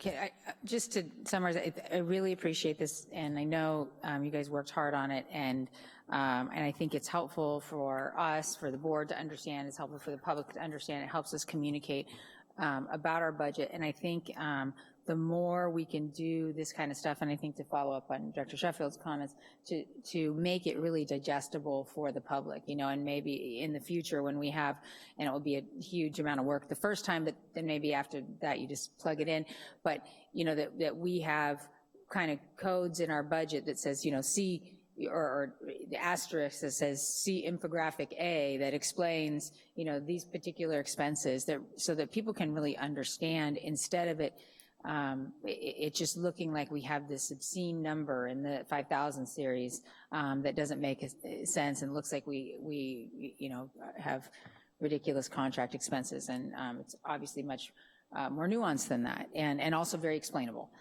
So the better job we can do explaining that, the better we can relate with the public, and again, back to where we started tonight, help us pass this partial tax. Well, and that's just it. It is really explainable. Yeah.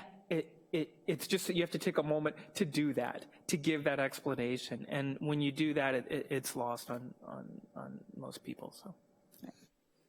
Just one more point to that as well. I mean, I think, you know, this, what is it, the 1 to 6th slide, where you kind of go through the definitions of what the 5,000 series includes. I think even just breaking that up in an infographic and then maybe layering on top of that. So for example, the ACES grant that we just heard about, right? So like that's actually paid for. So if there's a way for us to show, you know, it's coming in as revenue, it's covered, it's not something that's necessarily coming out of our budget. It's not a cost that we're having to raise revenue for. It's covered. So I think some way of being able to layer in, you know, where is the money coming from, or is this a covered cost, would also, I think, be helpful to just understand as we drill down into understanding the impacts on our budget, understanding the responsibilities that we have to figure out how to pay for some of these things that are not covered by grants and outside revenue. I had another thought, and it's gone. Thank you. Lucky for you, we'll be back here again in 2 weeks, and there might be an opportunity for you to ask that question, or you can send an email. Okay, anything else? All right, well then we will adjourn. Did you lose the pool?